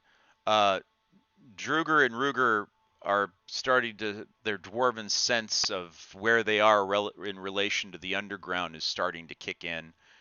And, tapping on the walls, you can feel that it's very solid. You don't suspect that there's anything really going on behind where you presently are. But Ruger, as you step one step away from the horse, you see in the far corner down here at the very end, down over in this location over here, you see a sarcophagus against the wall that's propped up, very ornate, covered in gold, covered in jewels. Cauldron. You see this and your thumbs start to itch because there are rubies inset in the eyes, and it's clear that there's ivory and mother of pearl that make up the outside of this visage of a female warrior, clad in golden armor with beautiful inlays of this white and cream-colored pattern over the breastplate. She's holding a spear in one hand, and you see a sign over the sarcophagus on the wall. And for everyone that can read the common tongue, which is pretty much everybody in the party, you see a sign there that says, Lady Alagondar, Dragon Slayer. Seems valid. I wish we could bring her back to life. Is there a body there? Well, there's Shall we find out? There's one way to find out. Because I can talk to the dead now. Oh, really? Yeah. We both can talk to the dead. But it must still have a mouth and cannot be undead. So it literally has to be dead. This one might be undead. Is there any way you can sense that? Detect undead or something? Yeah, where am I detecting the undead, Kevin? Is it from the horse or the sarcophagus? It's coming from the south end. It's literally directly in front of you, but it doesn't feel like it's the sarcophagus. It's not coming from the sarcophagus, but it is coming from the south ahead of me? It's coming from that direction, but it doesn't feel like it's coming from the sarcophagus. But it is. Okay. It is getting intense to the point that you kind of want to burp and puke at the same time. Well, we might be in an antechamber that leads to the undead one herself. Yeah, if we can locate that body, if she's still got a mouth, I can. Right. Cauldron, do you want to look at the sarcophagus for traps? Sure. As the paladin takes a step back.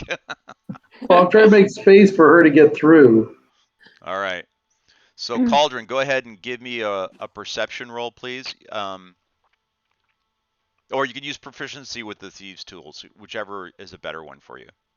I think thieves' tools might be better. Okay. Whichever one gives you the better roll. Meanwhile, I'm going to inform the rest of the party that I'd like to take the horses barding with us out of the tomb, Oh yeah. but we'll get it on the way back. I'll summon a steed, a pony, to carry it out of the tomb for us. So, Cauldron, you notice there's nothing hot wired. Doesn't look like the latch to the sarcophagus is tripped. There's no pressure plates around it. You're absolutely sure that there are no traps associated with the door on that sarcophagus. But you also, much to your chagrin, now that you're up close, you realize that those gems are not real. So you're very disappointed. The mother of pearl inlay absolutely is. And so from that perspective, it looks really promising, but it'd be very difficult to get it out without a hammer and chisel in time. But you know where this place is now. Yep. So depending on your ethics, you can decide to come back and take care of this. But as Cauldron is inspecting, all of a sudden, Cauldron, you start noticing that the sarcophagus is starting to move. Oh, God. And just as you notice that, I'll give you, give me a dexterity check. Roll a 14 or better. Probably a very high stat for you. So give me an ability check against your dexterity. Is that straight dexterity, or can that be like? Actually, I don't think I have proficiency in acrobatics. Yeah, I don't think you do, or else whatever move. Yeah, I you don't. better. Oh, Ooh, well. Okay, so Cauldron, you tried to get out of the way, No. but all of a sudden the sarcophagus explodes out towards you. And unfortunately, you don't manage to escape the shards of the sarcophagus. The sarcophagus wasn't trapped, but the entity inside of it absolutely is not happy about you having touched the sarcophagus. And what you see in front of you is an undead spirit, a wraith. And the wraith shrieks at you. Who disturbs the lady? Technically, it's me, but it's because we wanted to speak with her. You may not speak with the lady. Okay. Can we leave? We can leave you alone. Or are you trying to fight, or can we just go? We'll leave you alone. I will give you one chance to leave. Do not disturb the lady's slumber. Oh, well, I don't need to be told twice. I'm gonna leave the room. Well, which way are we leaving? Further into the cavern, right? Sure. Man,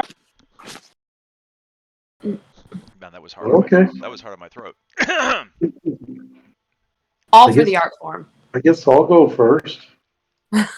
Cauldron can come up here and look again.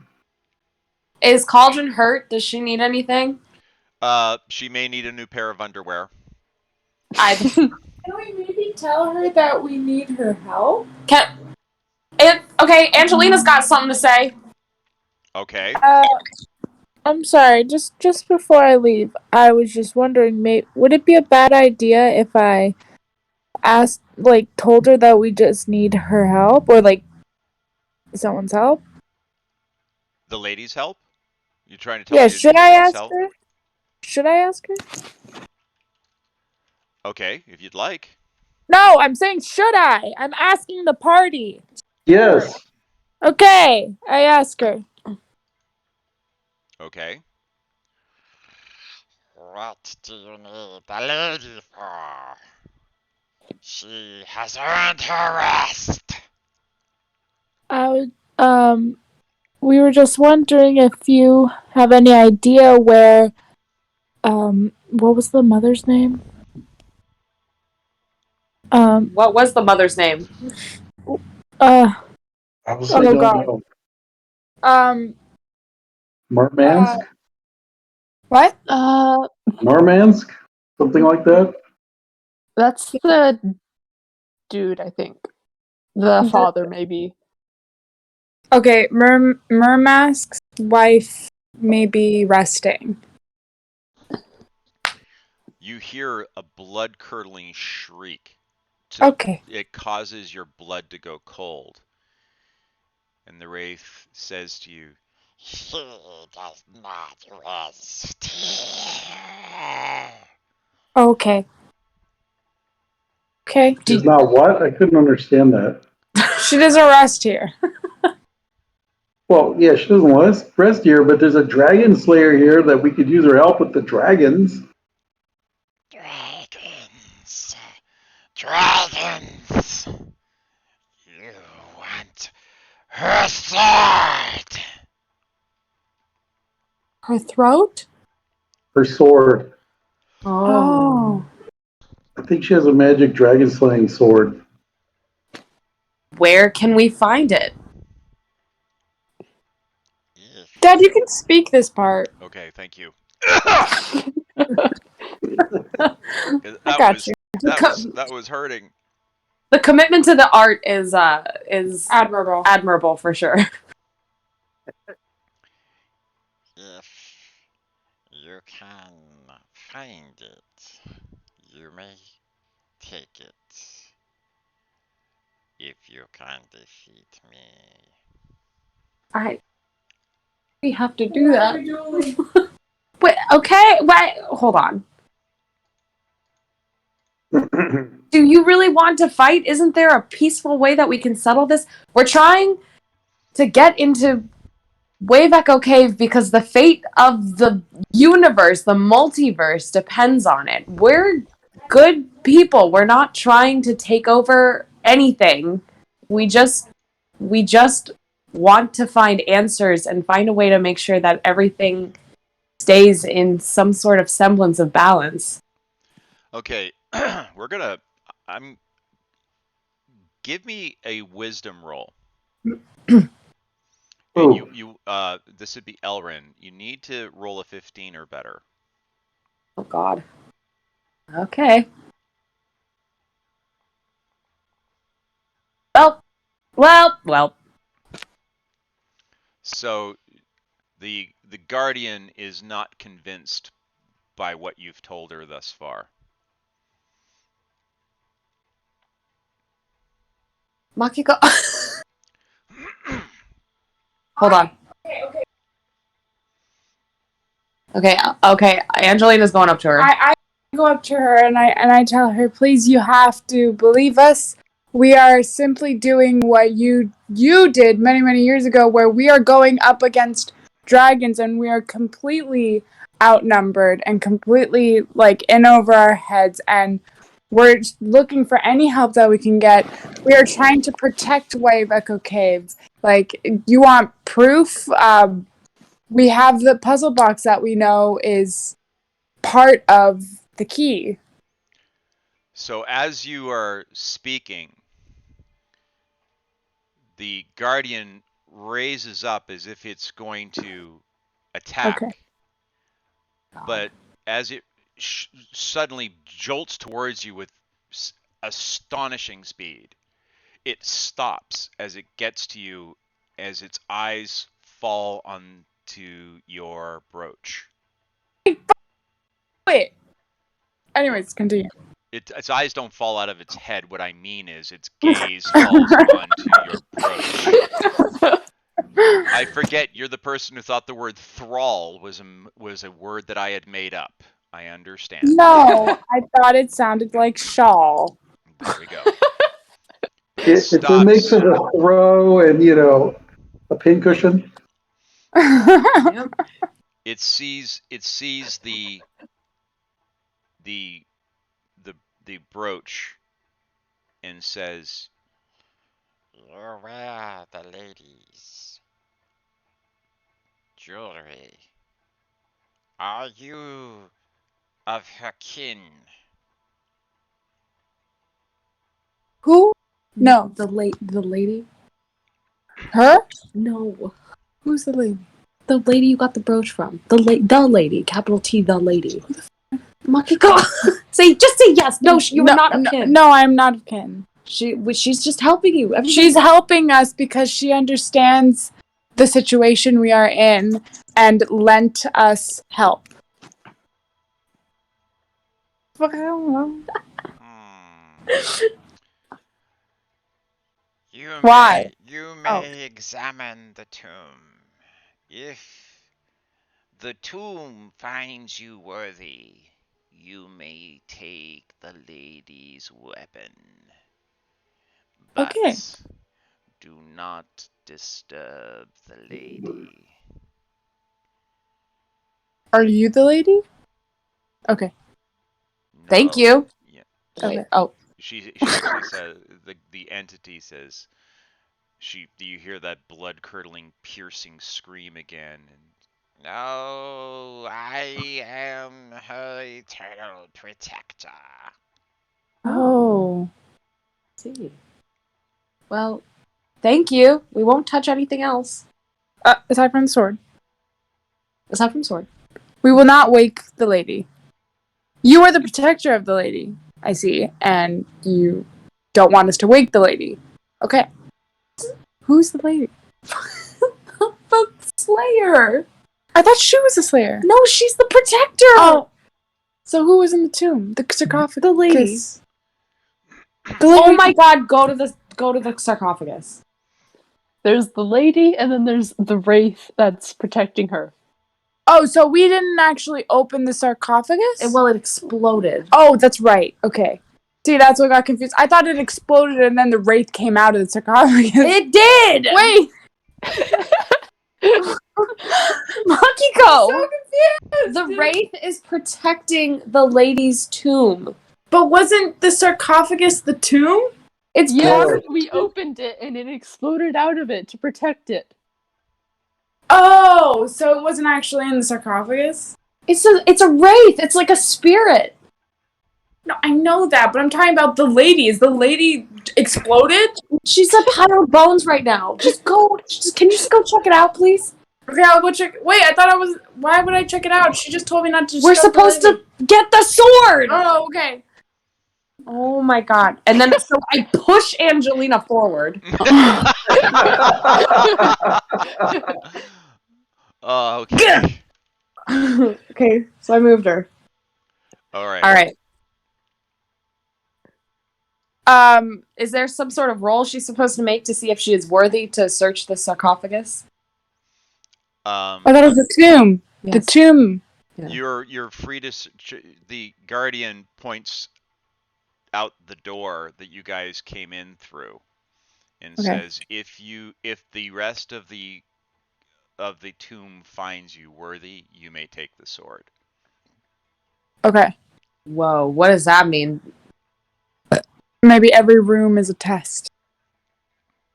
It's like Sounds like we have to go through more places than just this one. Alrighty. Everybody say thank you to the Ray. Thank you, Ray. All right. Where to next? I feel like we just got Halloween candy. Hey, what's down this hallway to our right, Kevin? Yeah. Well, are you talking about this narrow little opening right here? Yeah. No, I was looking down the hallway. Is this What is that? someplace we need to go? Well, this room is fully enclosed. There's no other way out of the room. There is a very, very narrow little crawlway there, but no one in this party is Could small the owl enough to go go through through it.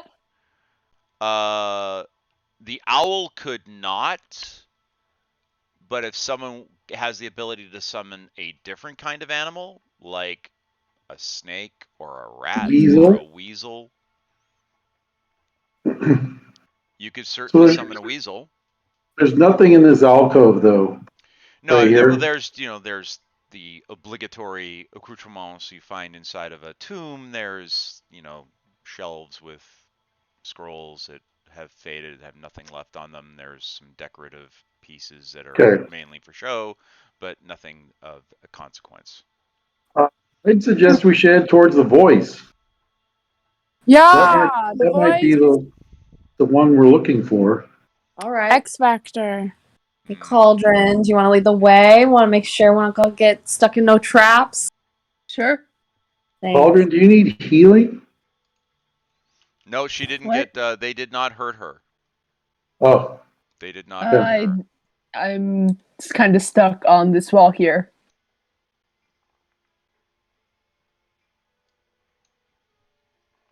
What was that? I'm kind of stuck on this wall right here. Oh, I see. Okay, let me get that for you then. We're seeing your rolls right now, by the way, dude. Yeah, no, that should scare you. Yeah, it does. What am I looking for? I gotta get rid of this. Thank you. That there. Okay. Where are you? Oh, I see. Let me get you to the hallway, back out of the hallway. Of course, everyone remembers not to set up the trap.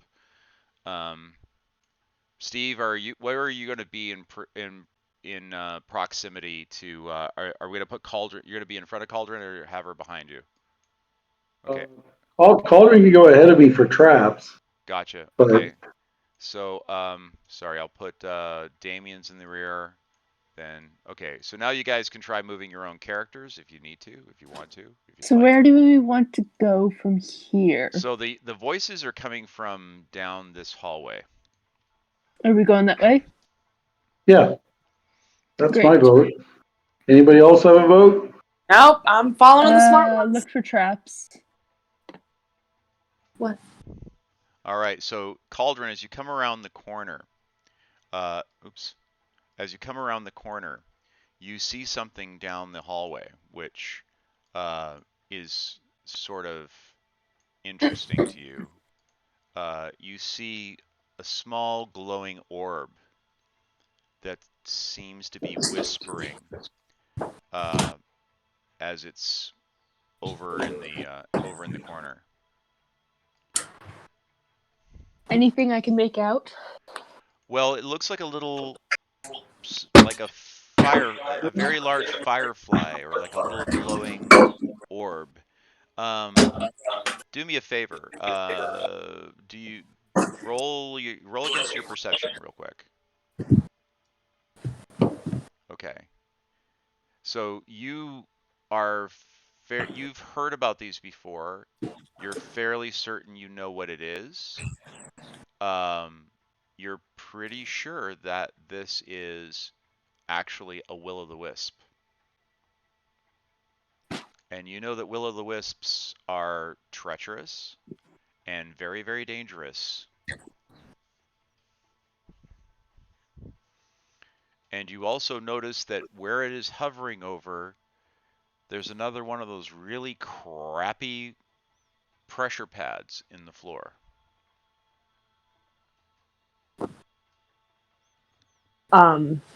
Is it something we can talk to, or is it just kind of an amoeba? Well, you can certainly try. Has it detected us? You're not exactly sure.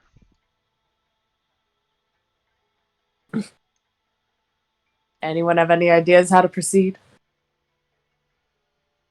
Maybe a spellcaster. Is that something that I've ever faced before? Yeah, Damien, you know all about will-o'-the-wisps. I was about to say, I know what a will-o'-the-wisp is, but I just wanted to make sure that my character did. No, that's fair. That's absolutely fair. So, you know, you can't see what she's seeing, but if the second I you can see, relay the information. Yeah. you certainly could. Yes.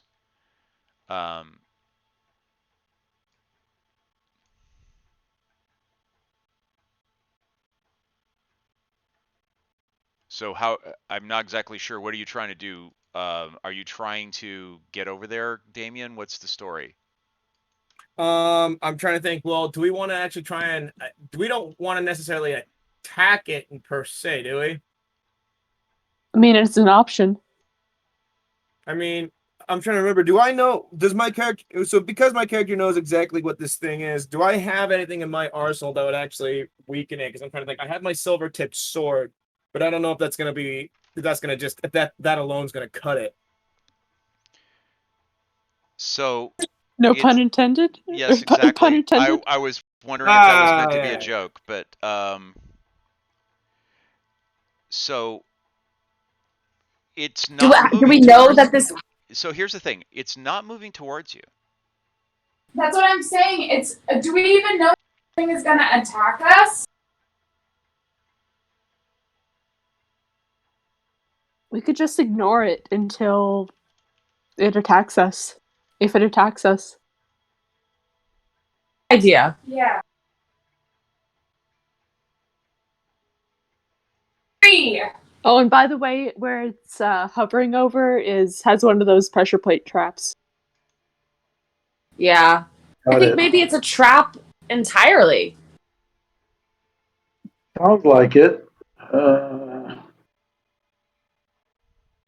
Maybe we should try a different passageway. Sounds good to me. Okay. Do we want to just keep heading into the next room, the next hallway? Yeah. All right. Can you guys move yourselves? Or do you need me to move you? I can move. I'm going to go Here? the long way around. Oh, it looks like it connects over here. I'm not gonna lie. I'm actually going online right now, and I'm trying to find the actual Will-O-Wisp weakness. Because if my character knows this weakness, I would know it. But unfortunately, I personally don't remember the fucking weakness. So I'm trying to... Your character is familiar with Will-O-the-Wisps, but they don't really have a weakness. The problem you have with them is that they can be completely ethereal. They can be solid and then not solid, and if they pass through you, they can actually cause damage to you. Right. Which is why, at least in the folklore that I remember, because they're relatively paranormal and / undead, like that's why we use silver tipped weapons. But like I said, each folklore is different from each game has its own rules as far as how to deal with these creatures. So I'm not sure what this one. So Aldrin, do you have a magic weapon? who Who are you talking to? Cauldron? Yeah, I got 2. Okay, very good. Just checking. So the other thing I was going to mention is they are undead. You can try to dispel them.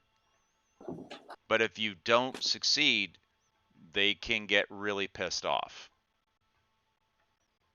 Let's not mess with it right now because it's not messing with us. Yeah. Yeah, we may not need to deal with them. It's just hovering over that pressure point, that pressure pad. But Ruger. Yes. If you take a look at what you're seeing down that hallway directly in front of you, and from that perspective, you can see that there's a glowing orb once again down here at the end of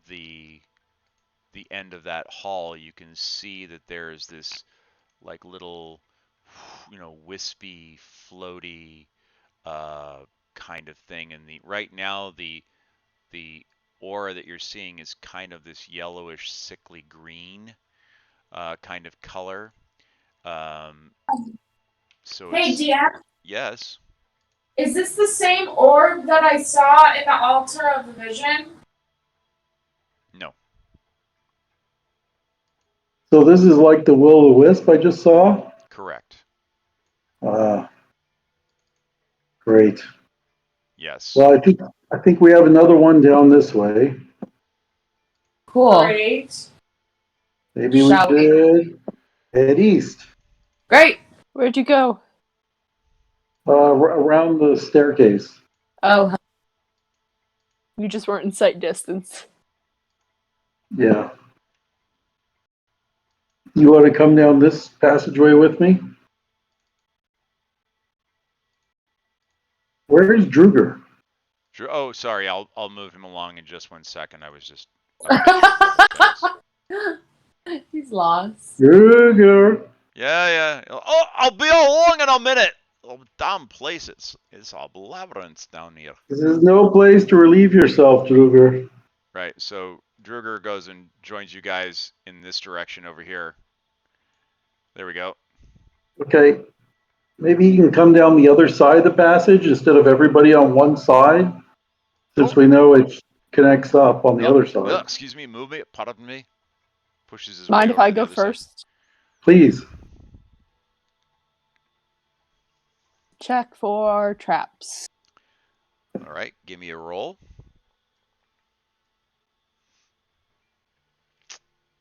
You don't see any traps. Yep. No traps. Angelina and Elrin, you guys have magic weapons, right? Or not? I think I do. All right. She. Because if you don't, I'm going to enchant it. Oh, let me check. I I don't know, but I feel like You have the amulet. I can't remember what that one's for. That amulet is just that's her magical focus point. Oh, right. That's the Angelina. No, I'm talking like a morning star or a mace, a hammer. If I had a hammer, I'd hammer in the bush. Sorry. I mean, I have a morning morning star. I have a morning star, but it's not magic. If you guys were to have sharpened the spikes on that thing using the magic whetstone, you would have been able to turn that into a magic weapon for 1 day. How often does never she even use heard the of that. Morning Star? What's that? How often does she use the Morning Star? Not Does he have often. like cantrips and stuff? Yeah, she doesn't. She doesn't. Well, Elrin sometimes forgets she's a cleric. And I have a good time. You know, I want to be in the action too. yes, and well, also with these kinds of spells that you carry being a from the order of the Thunder God, it kind of works. So you are a decent enough tank. So anyhow. Yeah, no. To answer that question though, no magic weapons on either Angelina or I. Because I could enchant the morning star if you need it. Cool. But I'd rather do it before we go further along. All right. Okay, so I'm going to cast a magic weapon on her morning star, Kevin. Okay. On Elrin's morning star? Yeah. Okay, that's what you're going to use. You're going to not her mace, but her morning star, right? I don't know, whichever one she prefers. I do use the morning star more. You do. Okay. All right. So you're going to cast on that. What is the particulars of that? Lasts an hour. I have to touch it. It's a bonus action. Okay. All right. It enchants a magic weapon with a +1 bonus to attack rolls and damage rolls, but it counts as a magic weapon. Right. So Is it constant? Wait, what? Are you casting magic weapon? Yes. Is that concentration? Probably, yeah. I don't know if you want to do that. Yeah. Double checking. All right, we've got some undead spells, like undead It is concentration. spells. Okay. So I wouldn't do that if I were you. Okay, but it's up to you. Okay. All right. I think it's fine. We have very undead specific spells, so we'll just I'll just take a back seat this time and Yeah, I try was to be just more thinking regular. Angelina would probably cast the undead spells, and that would free you up to go toe to toe like the rest of us. But that's all right. We'll We'll figure keep it out. going. We'll figure it out. Cool. So we're going on. Yeah, let's move down the passage. All right. Cauldron goes down the passageway, and guess what she sees sitting at the end of the hallway? Same thing. An Yup. orb. Yes. But strangely enough, this one is not sitting over a pressure pad. But as you step to where you are right now, Cauldron, you set up do you hear the audible click of a pressure pad being pressed underneath your foot? Okay. Crap. And as you do, the floor opens up from underneath you, and you drop into the floor. You fall 10 feet into a pile of rusty swords.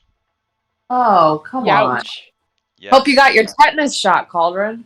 So, rolling a 1d6 for the damage from the fall itself. You take 6 damage from the fall. Now, from the blades that you fall upon, 1d4. You take 3 more damage from the swords that you fall against.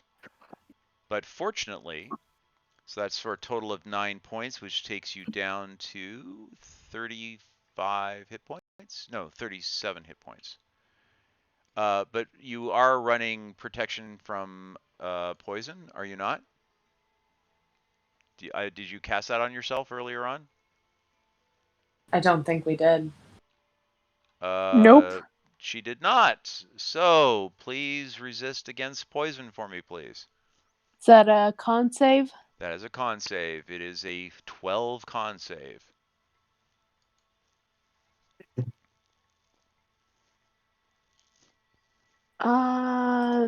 Rogue proficiencies are dexterity and intelligence, right?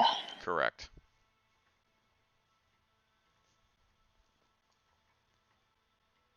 $14. You do not take any poison damage. So the blade that you had landed on, the poison had become old and useless with age.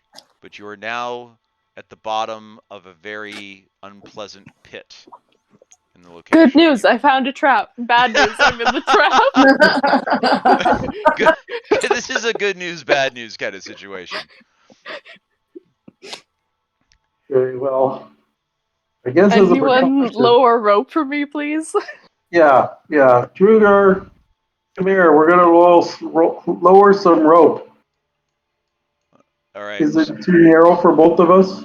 It would be a little difficult, but you guys can daisy chain yourselves together. You notice that the will-o'-the-wisp is just kind of hovering there. It's not really doing anything untoward. Oops, sorry, that was the wrong person. Okay. It's not acting unpleasant, but it is starting to kind of appear to be a little agitated as it's floating around.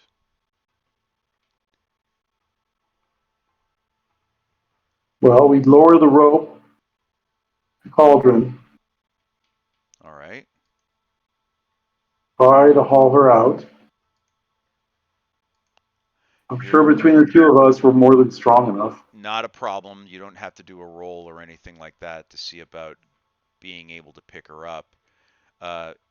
Cauldron, you manage to get out, and as you come up, you use your expertise to jam the broken sword blade that you fell on into the mechanism so that the pressure plate can't be activated again. So you don't have to worry about anybody else stepping on that trap again over the course of the evening. And but as you're standing on what is now terra firma again, as you look towards the south, you see the unmistakable gleam of gold and ebony and jewels coming off of items on a table inside of that room to the south.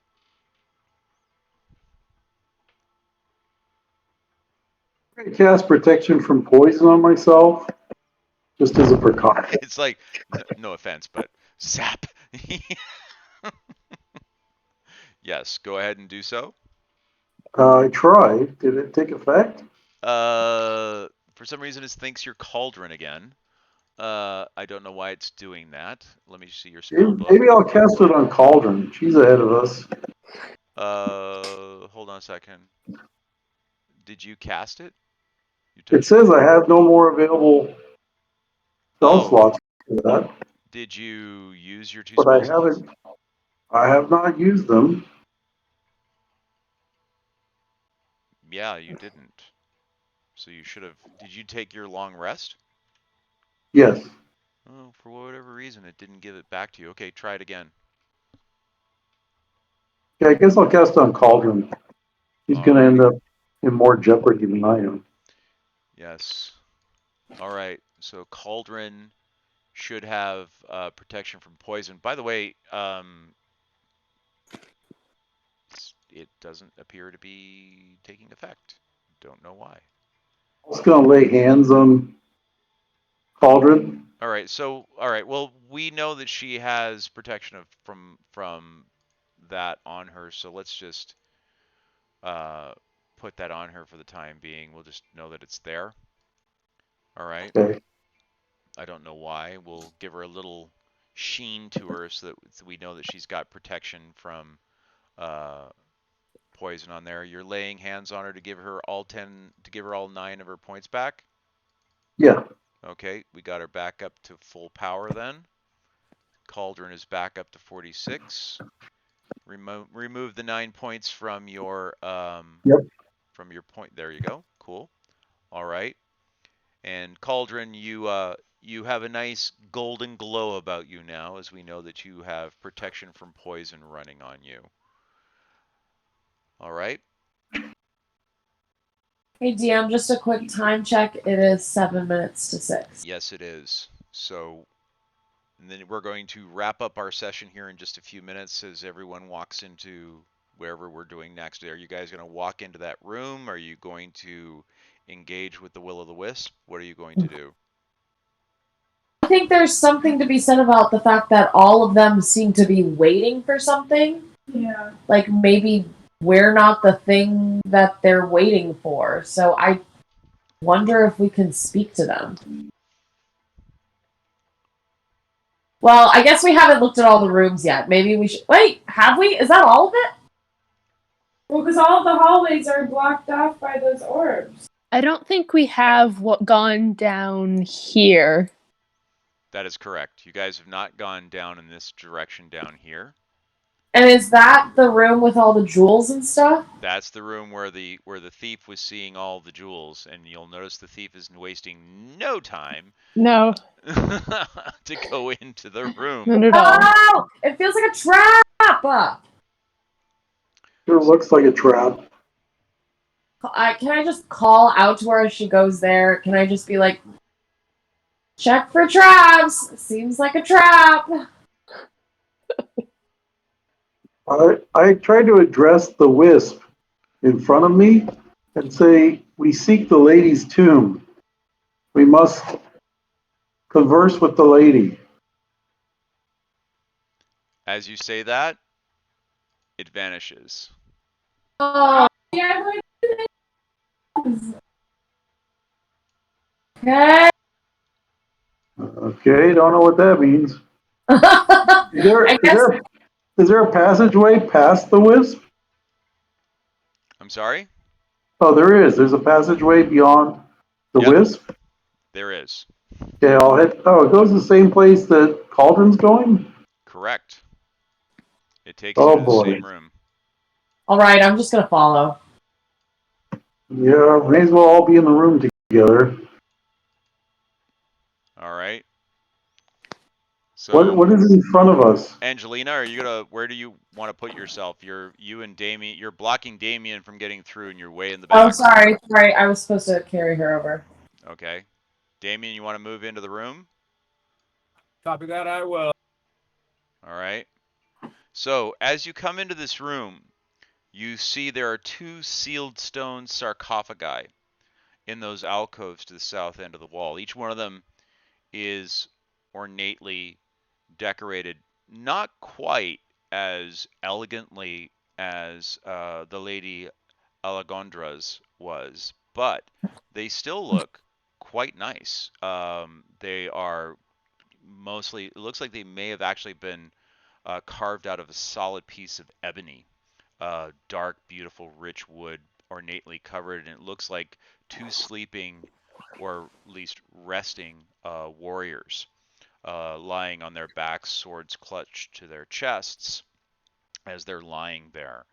But each one of those, the pommel of the sword, has a jewel in it, roughly the size of your fist, and the one to the, I guess, from to your right, Cauldron, the way that you're facing, assuming you're Yeah. facing that back wall, it's about the size of your fist. That is an emerald. And the one to the left of you is a sapphire. The emerald is cut into a circle. The sapphire is cut into a heart shape. And like I said, they are roughly the size of your fist. Quite large, and if real, you know that they are incredibly valuable. There is other things in the room. There's some faded tapestries that have been eaten by moths and mold that have decayed. The table that you're immediately in front of has funeral objects, but they are rusted or decayed to the point of no longer being of value. The rugs on the floor, I mean, it's basically, it looks like there may have even been some flooding in here at one point, and as a result, there's really nothing of any kind of value anymore relative in there other than these 2 sarcophaguses, which, by the way, look almost as if they're polished. They're pristine.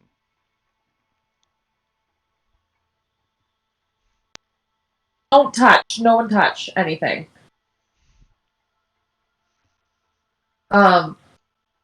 Is there anything else in this room other than those jewels? There's the two sarcophagi, and you read, there is a sign over each of them, but the signs that would normally identify who these people are sadly unreadable. Great. What? No.